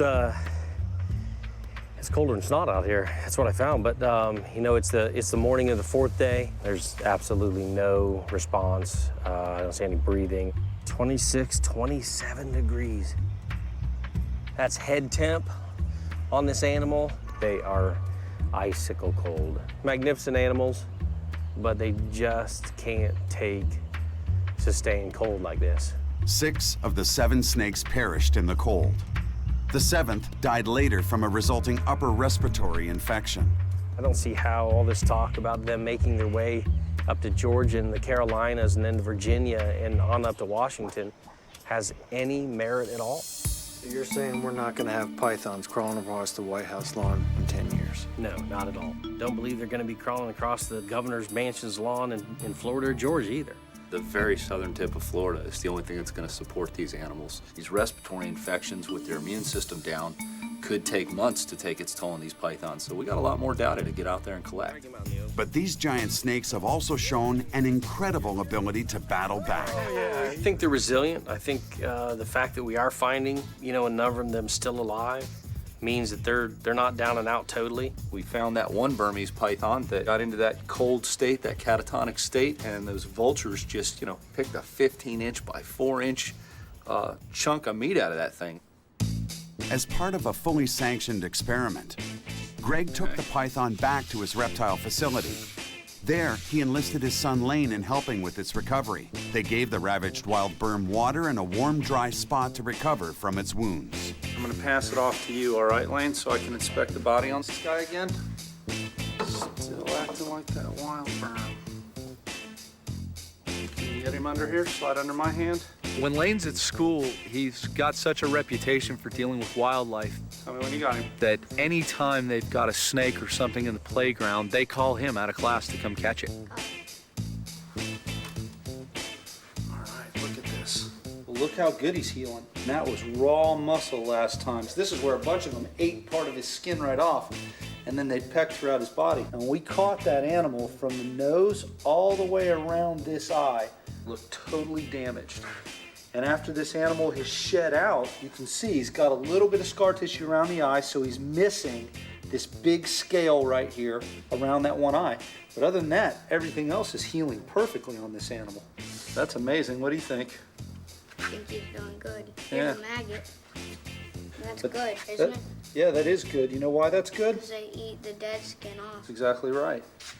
That's amazing to show the resilience of these animals. So, I mean, I don't think by any means we've wiped these things out. So I think we can all agree that having a cold event that would totally eradicate them is probably not going to happen, so we're still going to have to manage these animals. You know, we've collected a lot of data It's adding up. It's putting the, the pieces in the puzzle, But there's still a lot of more data to collect. As strange as it sounds, it's really a dance between us and the python. The python doesn't necessarily dance to the tune we have in mind. Sometimes we step on each other's toes. That's the life of a python hunter. Next on Python Hunters, the hunters are on the lookout for some new Everglades invaders. Oh my God, look at them all. The green iguana and the African rock python. Very, very magnificent animal and very misunderstood. Plus, the prolific and powerful Burmese python. When they feel threatened, they're gonna come out shoot. Burmese pythons have invaded Florida. To eradicate them, the state's issued 15 special permits to snake experts. And these men got permits 1, 2, and 3. Biologist Sean Heflick has been chasing, studying, and breeding reptiles his entire life. I've never been afraid of snakes. Exotic reptile breeder and cop Greg Graziani knows his pythons inside and out. I got my first Burmese python when I was 12 years old. Python breeding pro Michael Cole has sold his designer color mutations for as much as $25,000. I've learned about reptiles the hard way. I didn't go to school for it. It was a passion. Now these snake breeders are defending the Everglades.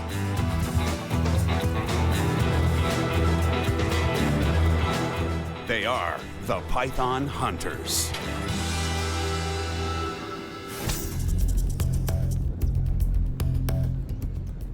Hey, python! You got one? Yeah, a little one. Right here, in this thicket. Guys, you coming? Not far, I can't get through here. I'm 4 feet away and I can't get through here. You got it? Where you at? Right here. You tagged me a couple of times. Oh, that's a nice one. Oh, we got you again. Yeah, he's wrapped around that wood. Yeah, we got it. Ooh, got him. Ow. There you go. Oh, watch your face. I love you, baby. Want kisses? Kisses, baby. Clean looking animal, but he's got some bite wounds or something on his neck. A bit of scarring in that. Not surprising, given this carnivore has only its powerful jaws to grab hold of both predators and prey. Awesome little dude. Right here in this sun patch as I walk through. Don't do that, not on the thumb. No, not on the thumb, buddy. It's also not surprising that this species from Southeast Asia has taken hold in the Everglades. Get some temps, Craig, because he was in that sun. 88 degrees on the head. Wow, yeah. So he's sitting here warming himself up. Perfect location. These cold-blooded creatures need the heat for building energy. And I think I rattled that, branch. Right. Boom. Oh. This habitat offers ideal cover to hunt or hide. Wipe your hand and one more down. Good stuff. The plan's starting to come together. More than 1/10 of the animal species living in the Everglades don't belong here. Florida Fish and Wildlife estimates that this already fragile ecosystem is home to hundreds of invasive mammal, fish, reptile, and bird species. Plus, over 1,000 exotic insect and plant species. Nearby Miami is an international port with a large exotic animal trade. So some of the foreigners came to Florida by accident, but some were introduced on purpose. Because of the hospitable climate, diverse habitats, and limited predators, most are thriving, but one in particular is getting all of the bad press. I know there's huge hysteria because these are snakes. Out of the 457 non-native species that FWC monitors, We're only worried about one. And that's the Burmese python. Dispelling that hysteria has the python hunters on a mission. We need to tread carefully, we need to go slowly, and we need to figure out before spreading mass hysteria what really is going on with these populations out there. There's no doubt they shouldn't be there. Nobody's going to argue that. They're exotic, they don't belong, but they're not necessarily the alligator that ate Manhattan. How do these Burmese pythons fit into the ecosystem? What are they eating? What's eating them? Well, we know they're generalists. They can pretty much take anything. They're taking small mammals, the rats and rabbits, birds. They've taken alligators. Is there any other data at this point that there is a decline in another species due to these pythons? We know that these pythons have eaten at least one wood stork and at least one blue heron. But we also know that wood storks and blue herons eat a lot of snakes. And then we've got the American alligator. That's the big boy out there. That's the one that eats adult burms as well as juveniles and anything in between. It's definitely, I think, going to benefit that population. But there's no research on it. The hunters are performing a necropsy on a berm killed by cold weather for a close-up view of the adaptations that have made it so successful. We can speculate that there'll be absolutely no problems or that the problems will be horrific, but what do we have to look at to figure that out?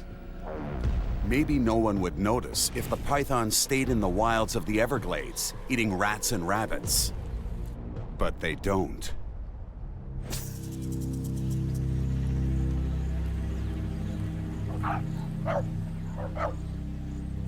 You could see that dog was barking and barking.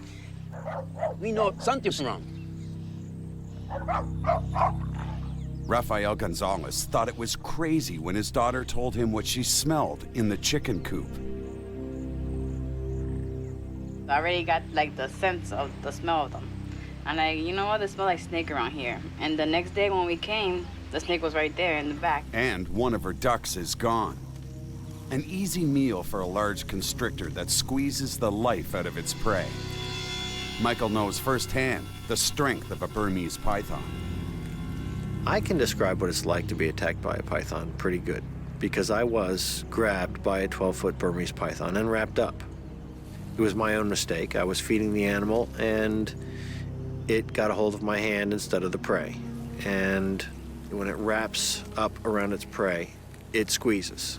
It squeezes. Every time you breathe out to take a breath, it tightens. Eventually, what happens is you cannot breathe in anymore. And that's how it eventually suffocates its prey. What makes these things so powerful is not that they have copious amounts of muscle. You see how they tie in at a cross section, right? Yeah. They literally make a cross hatchwork. And that's what makes them so powerful, is the way their muscles contract and are tied into the ribs and then to the spinal column. It's a ratcheting system.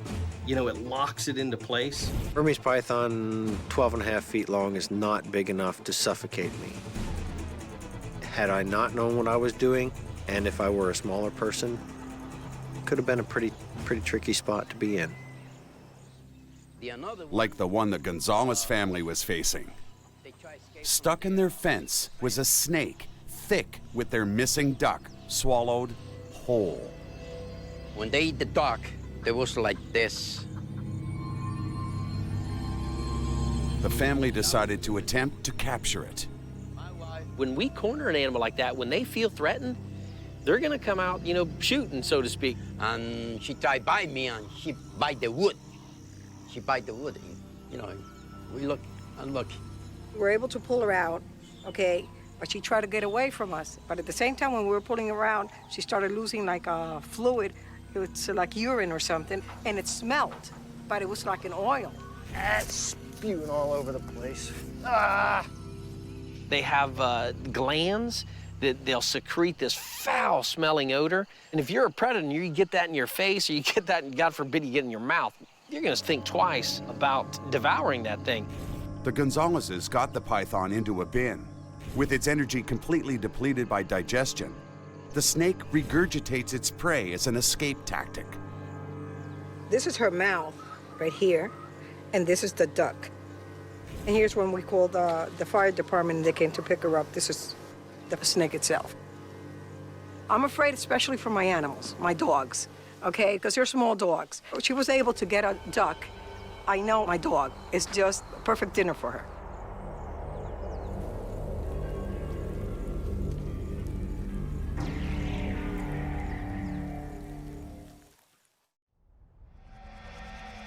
The Burmese python's occasional appearances in urban and suburban areas has got the state officials' attention. But no one truly knows what impact this invasive species is having on a much more vulnerable environment, the Everglades. Yes, Officer Cohen, this is Michael Cole, one of the python hunters. We're going to be going out doing a hunt today. It was almost a joke when Michael approached the commissioners and said, we need to take the Everglades back. And one of the commissioners said, are you willing to go out and hunt pythons? And Michael said, yeah, I've got more people with me that are willing to help. I'm permit number 1, 2, and permit number 3.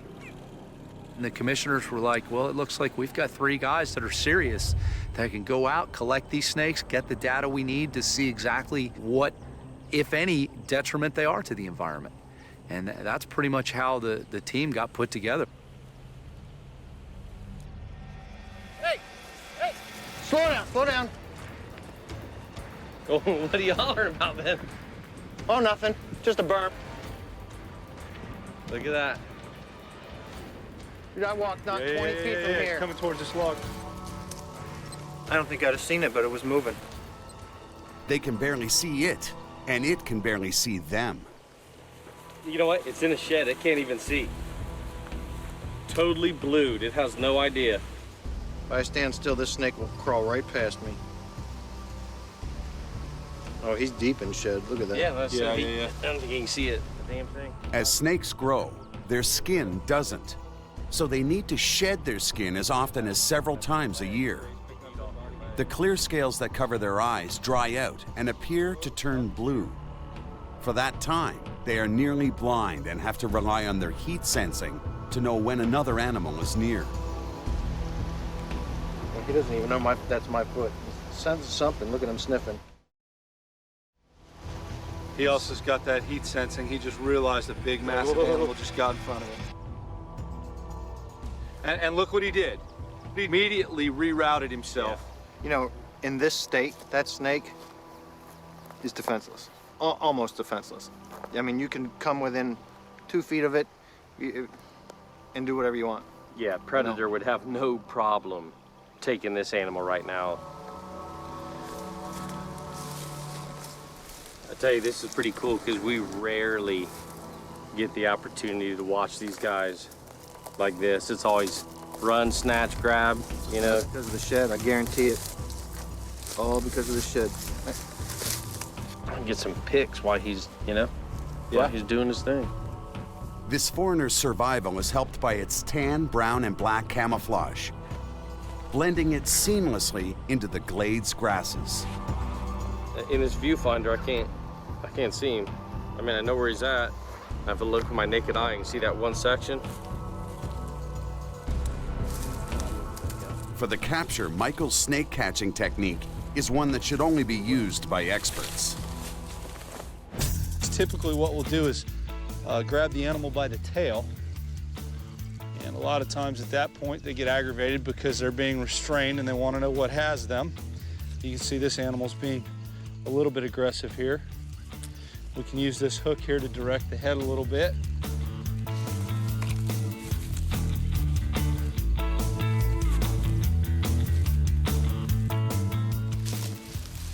There we go.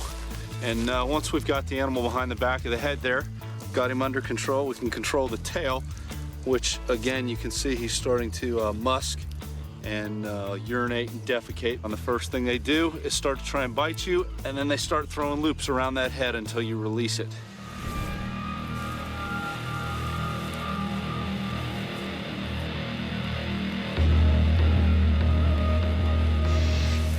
Half forgetting this isn't a tame snake. Hey, you grab me by the neck like that, I'm gonna bite you too. Snake's in good shape. Tell you, being a snake lover, sometimes it's difficult to not want to just let him go. Just let him go on his way. Total, we had 89. They don't belong in this ecosystem. We have to move them out of it. We have to take them into captivity, and that's what we've been charged to do by the Florida Fish and Wildlife. So we're gonna have to do that. Vulnerable as it may be right now, at just over 7 feet, it's young, healthy, and time for this invader to go. All right, let's get this one bagged and get going before it gets too hot out here. You got to do the bag? Do the damn bag.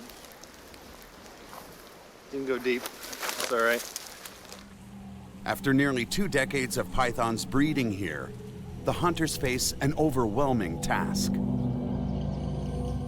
As far as the wild population of Burmese pythons here in Florida, there have been estimates anywhere from 3,000 to 117,000 out there in the wild. After going out and working for a number of months and capturing those animals, I honestly couldn't tell you how many are actually out there. But if I had to bet, the number's much closer to 3,000 than it is to 117,000.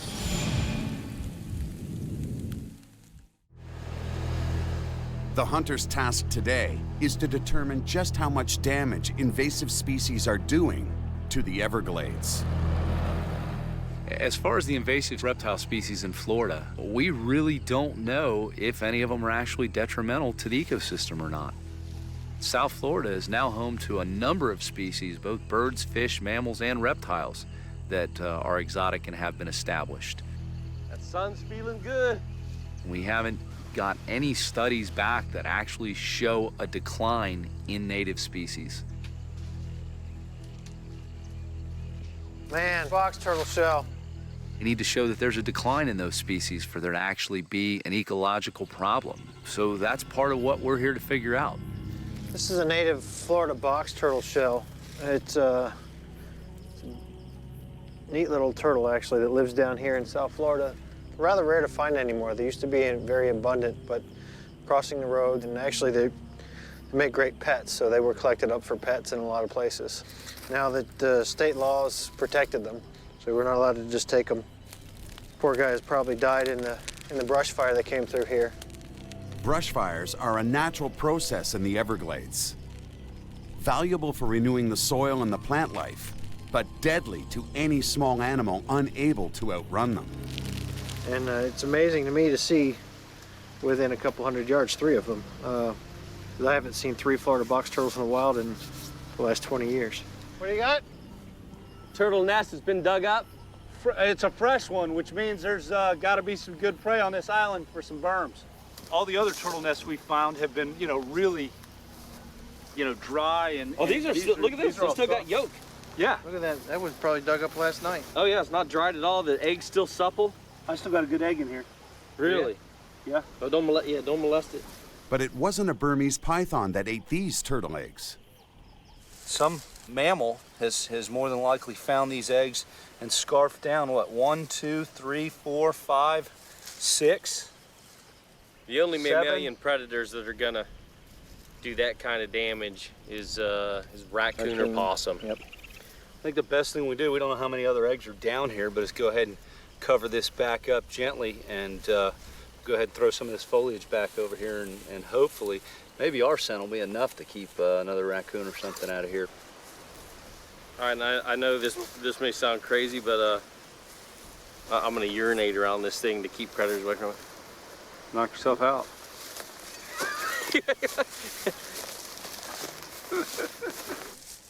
I'm on the wrong side of this. They don't like the scent of human. We're an alien in this landscape for the most part. Hey, Sean, I got something right up your alley over here, buddy. Smell, sight, we're just weird creatures. I've got some feces. Looks like 2 different piles, actually.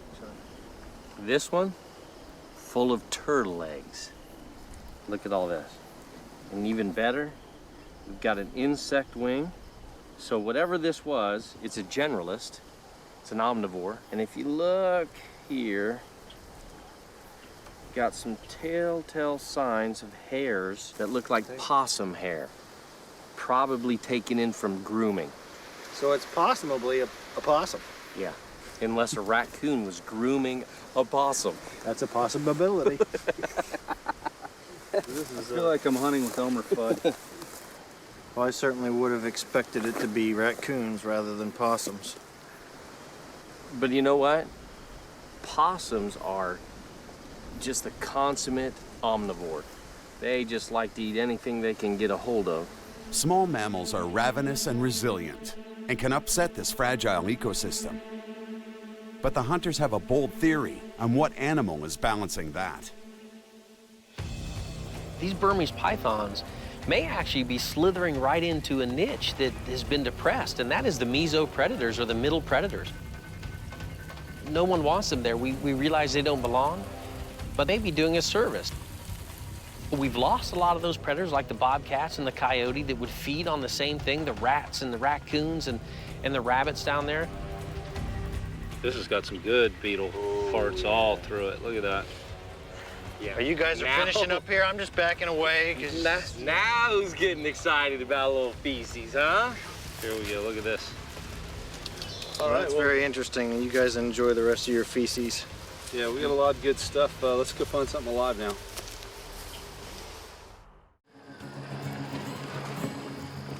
The hunters travel to the edge of the Sawgrass Marsh to hunt through the knee-deep waters.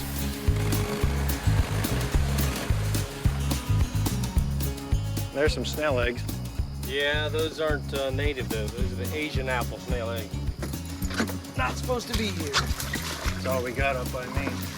Yeah, these things are out competing the indigenous one.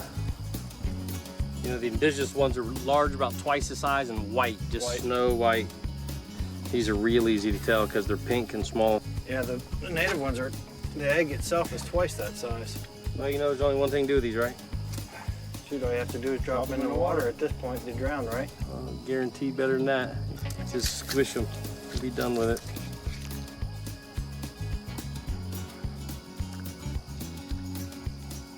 It's like caviar.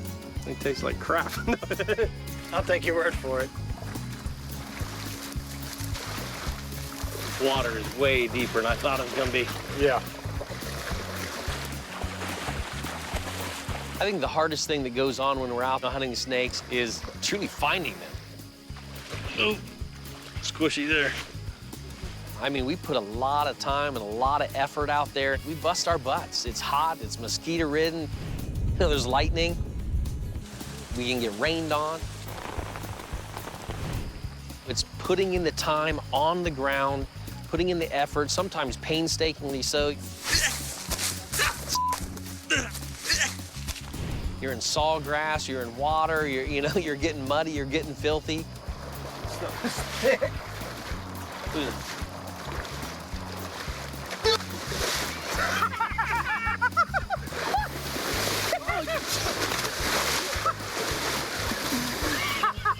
What are you two doing?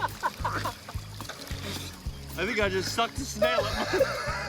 Oh, God, it's cold, man. I think that there are some labors out there that we go through, but they're labors of love because we appreciate these snakes for what they are and how magnificent they are. Dang, we don't catch anything. You're swimming back. Swimming back? I got the key in my pocket.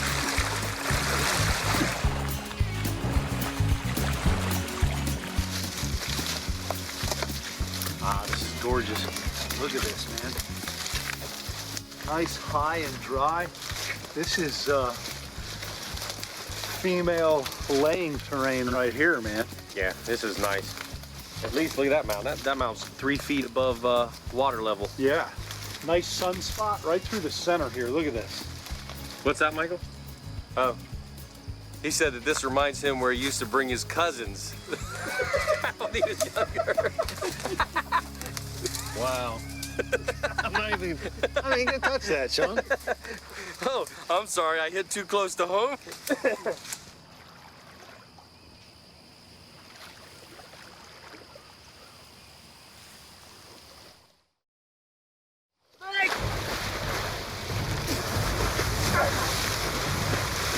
Where's the head?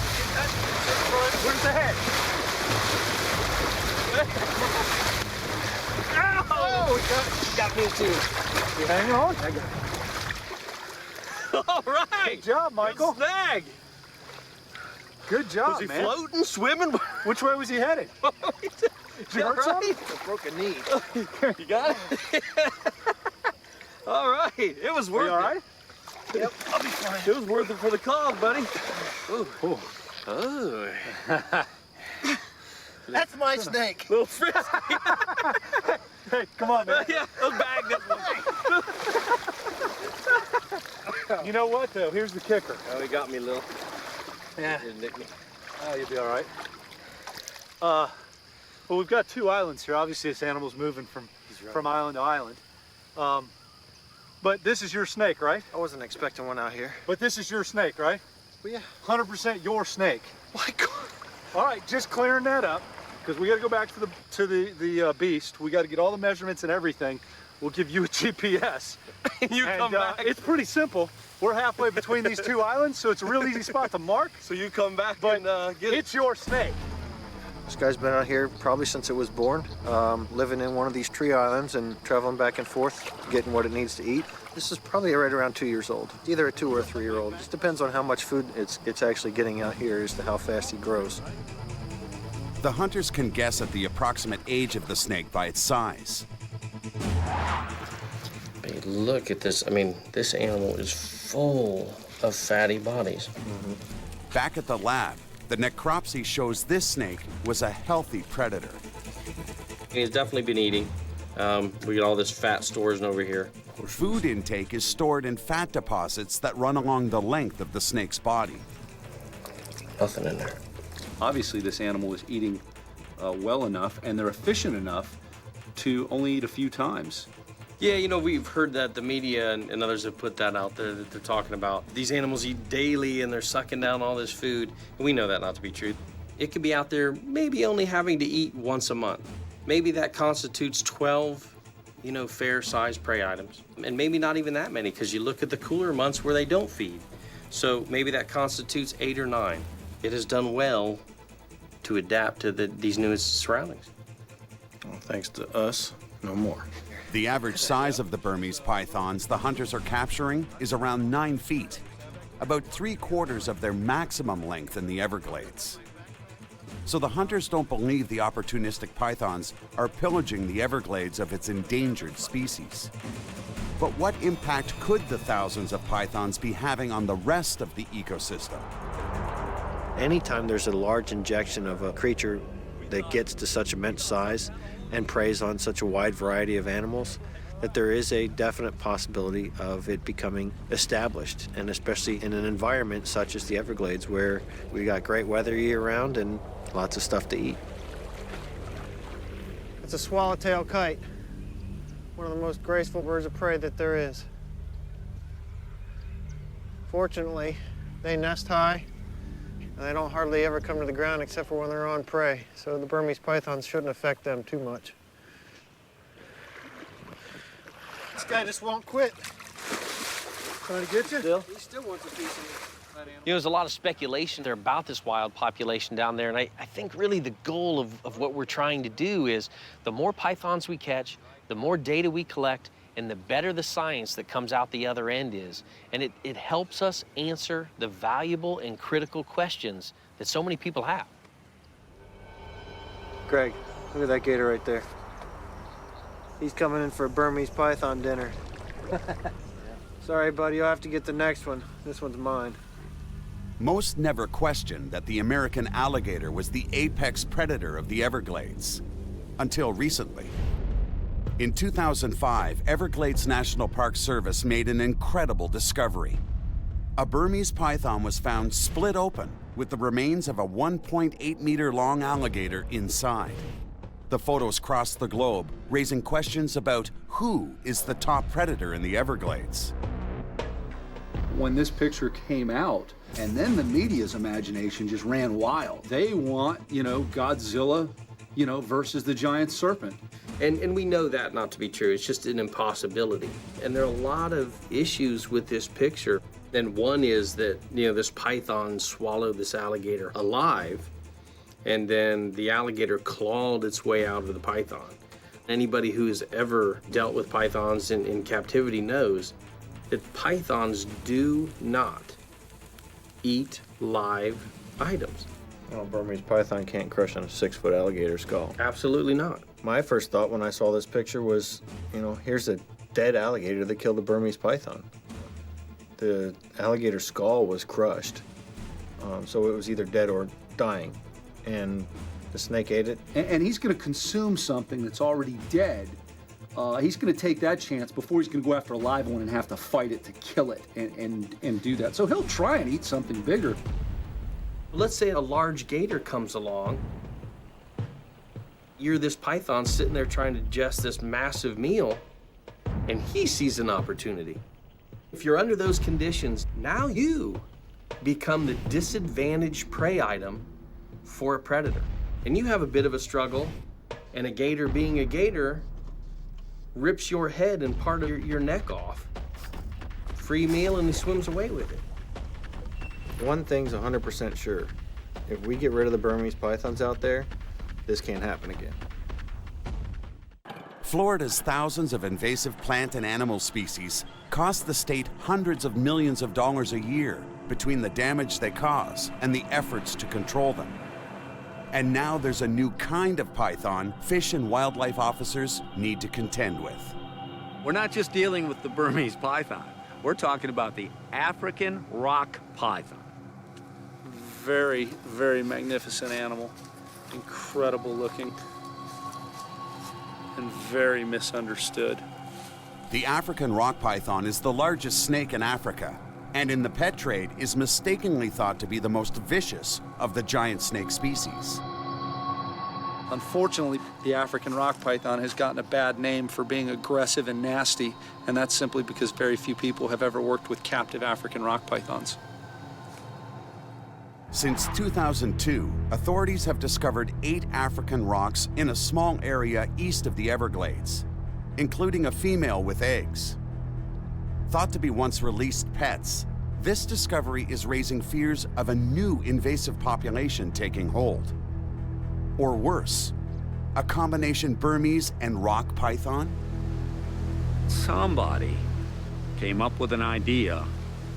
What if they got together and produced a super snake? Just to calm everybody's mind, there is no super snake out there. To get a natural population, even, a misplaced population, to interbreed with another population is almost nil. These kind of rumors have the python hunters frustrated. I think the state of Florida right now, there's a lot of hysteria over, exotic reptiles in the wild. During the first half of the last century, Florida saw an unprecedented population surge. With the growing urbanization, planners drained the Everglades and rerouted them through more than 2,200 kilometers of canals. This disrupted existing habitats, creating new problems that then needed new solutions.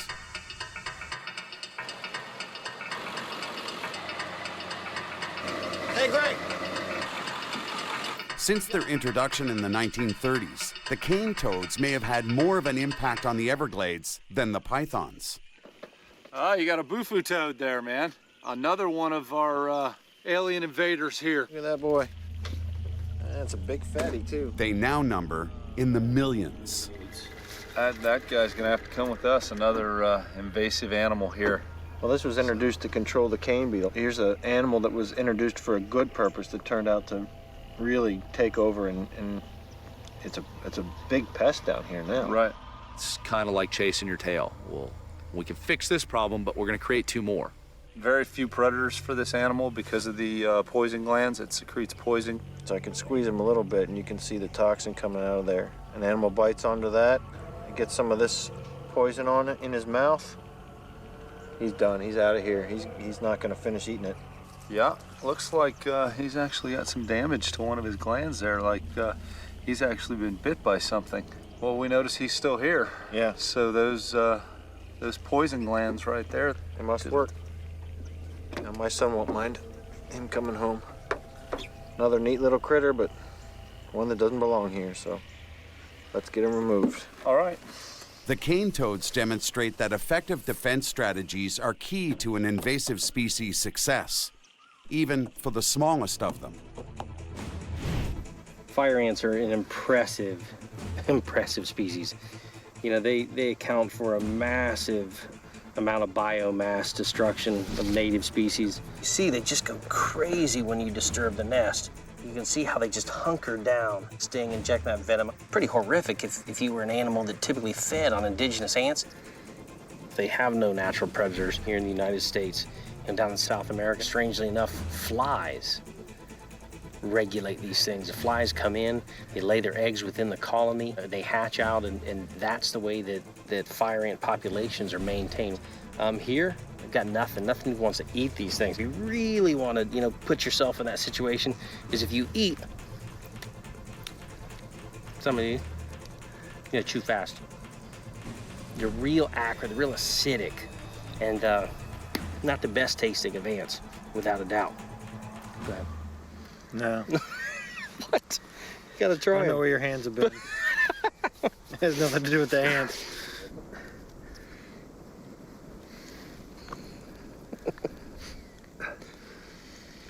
Chew fast. You still got one on your finger. They're just acidic, you know, but who wants to eat that, you know? Who wants Not a me. mouthful of that? Thanks for sharing that. Hey, that's what I I really do. appreciate it. I'm here for you.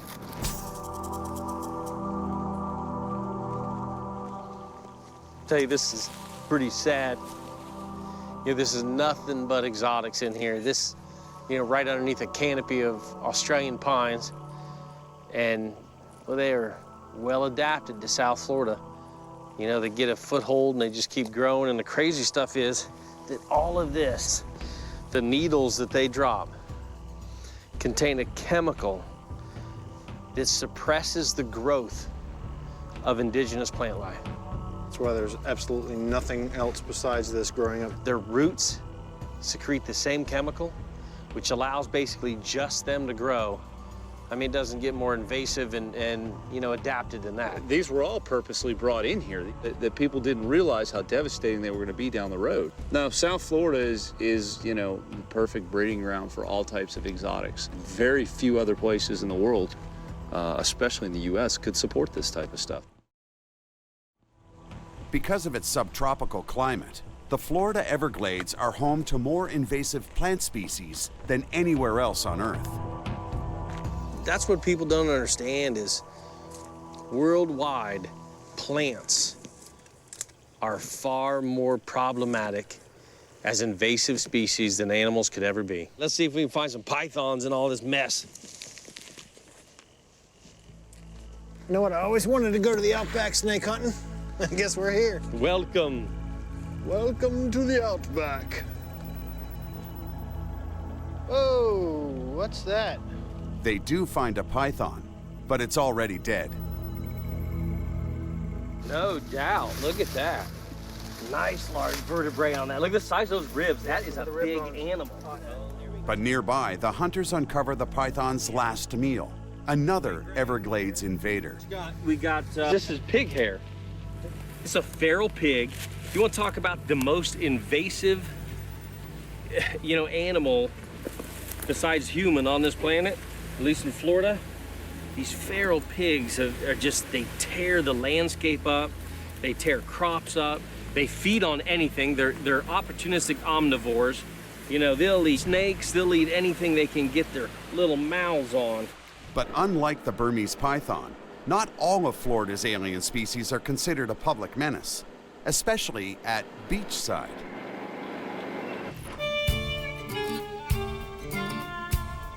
Oh my God, look at them all. Holy This is like a zoo exhibit. That's impressive. Look at all the males, courtship display. Yeah. Head bob. Bobbing their head, throat plates out. What are there, easy 100? Oh, easy. Dude, there's both That's species. just what we can see. Look at all the thick grass behind there. Yeah. There's access to the beach over there. Two of the Everglades' 3 non-native species of iguana have taken up residence near this beach, the green and the spiny tail. And they've flourished because they're mostly ignored. Hey, Sean, check out the sign. Do not feed the iguanas. Don't feed him any fingers or...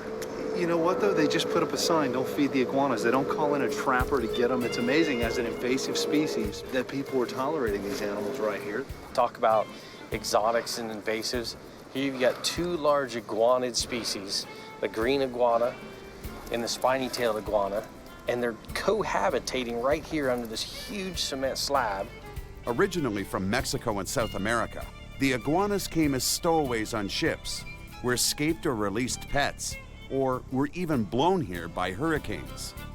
It's amazing these guys have been here so much longer than the Burmese pythons, and it doesn't bother anybody. No, they don't care. Not afraid of people. Look at them. They've got a resort mentality. They're out here in Club Med.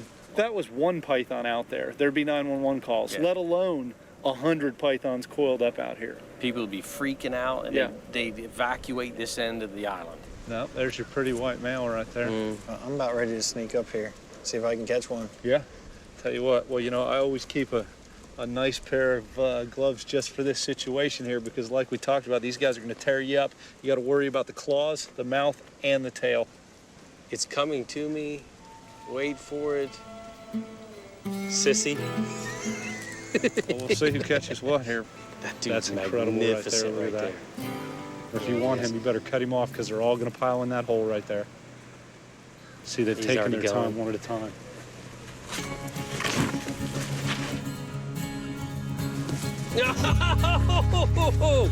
You can't believe how quick that thing is, man. Look at her, dudes. Get that. Just gotta jump on it, Greg. Come on. Come on. But Yeah, he knows what's up now. Got a big bite on his back. Go, go, go, go, go. You got him. Animals blowing up. I mean, they just take in air immediately. Look, you can see the claw on this thing that's already hooked into the glove right here. Had I not had those gloves on, that'd have been embedded in the side of my arm right there. Look at the horns on his nose. I mean, these things are just incredible animals. You got, holy cow, Mikey got one. Oh, he cheated. How did I cheat? You got a male or a female there? Yeah, Male. another female. They're porous. They're small, though. Yeah, that's a female though. And you can tell, flip it over. You can actually see the eggs in this animal. Let's put these two up as shorts. He's got total advantage. But the big white male hasn't given up yet. Of course, neither will Sean. Rick right there? Yeah? Give me that glove. I'm not getting my finger bit. Reaching in through there. Hello? Yeah, I can't get past your glove. It takes up so much room. He's got his legs set on the edge of the concrete. About to give up, Sean? The dude is in there. Hang on. I know this, when he comes out. He's gonna be mad or... Well, he could turn right now and take a finger if he wanted, I think. Got himself all puffed up like a balloon. I might lose a finger, which would suck in an iguana catch, huh? He's gonna be mad. All right, all right. Here we go, here we go, here we go. That's my boy. That's him. That's him. Look at that. You are a sexy lizard. Look at that. Look at the difference in temperament between these two lizards. Check out that trachea. Just like the snake, you can see exactly where he breathes. When his mouth's closed, that goes up to the roof of his mouth, so he breathes right through his nostrils. That is an amazing animal right there. And here's another fine example. Now, it's been said that back in the day, Crandon Park Zoo, the old curator released tons of these spiny tails and greens on the property. And, you know, we're just right up the road from that. And they've had decades and decades to move on. Back then, you know, before people knew better, they were kind of like peacocks. They brought them in, they let them loose on the grounds, and because they were fed and the habitat was there for them, they stayed. On top of the zoo facilities that did that, along with the pet trade, they're just, South Florida is just covered with these animals right And here. this is a large breeding population, undisturbed until now. He's been working the ladies. Working the ladies. He's gonna work your fingers if you let him. No way. Him and I have an understanding. I won't let go and he won't bite me. All is sunny for the invasive iguanas. But the forecast for the Everglades is anything but. The Everglades habitat is life-sustaining for the native plants and animals that live here. The most invasive species to threaten that balance is humans. Now, wildlife officials believe it's time to let us take care of one of the biggest invaders, the pythons. Let's use humans to control these pythons. What better way than a hunter that is working his way through the woods, you know, and looking for rabbits or squirrels or whatever he's looking for, and he comes across a snake. He's already gonna have a gun in his hand, and he can dispatch that animal very rapidly. Or if he feels like it, he could catch the thing live. I mean, there's enough young guys that want to wrestle with the thing, take it, show it off. How about coming for a python hunt? Exciting, huh?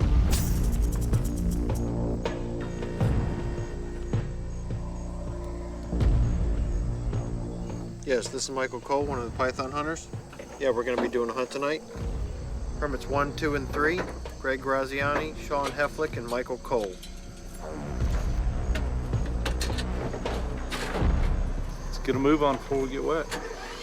Come on, Geek Squad, do it.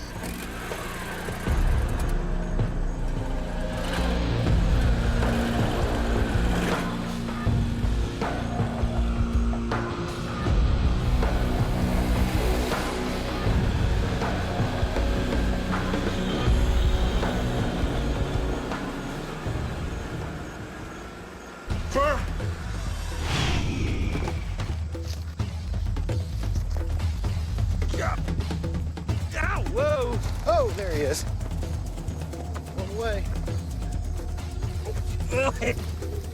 Get my clip. Well, holding still. Whoa! Trying to give me Whoa! This one doesn't look very good, huh? This guy's a little beat. Yeah, look at that. Look at the head damage. Yep. Yeah. This is not in good shape.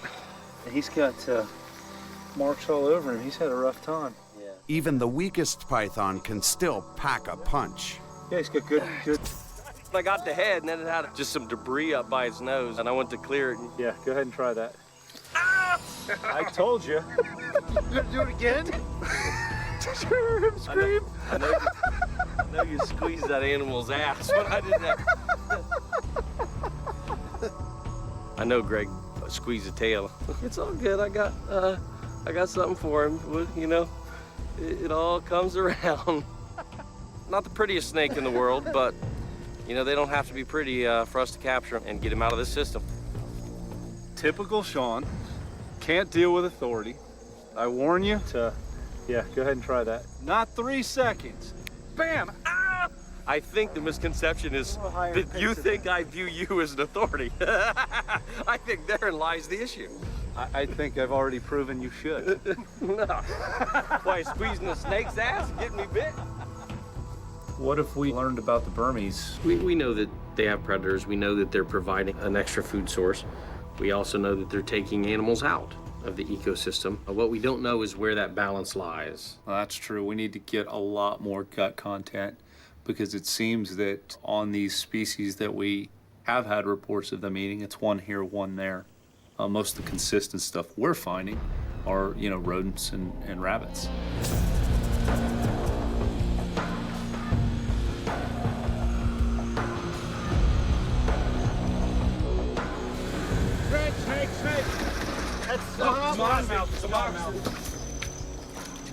It's a water moccasin or cottonmouth, one of 4 venomous snakes native to the Everglades.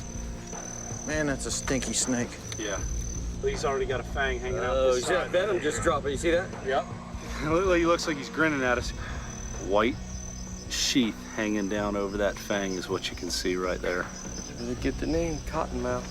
And it's humans that are most threatening to this native species. Every year, fearful people kill hundreds of these venomous animals. Down along the head. These give off the strongest musk of any Floridian snake. Touched it. Yeah. We definitely don't want to shorten our python hunting trip by getting nailed by one of these guys. Definitely, actually one of the things we have to be more careful of than the pythons. Yeah. Are pit vipers like this that we find out here. It won't kill you, but it's painful. The hunter's relationship with snakes is not based on fear, but respect. And as much as they admire and respect the Burmese python, the hunters know that like all invasive species, they don't belong in the Everglades. And their job won't be over for a long time to come.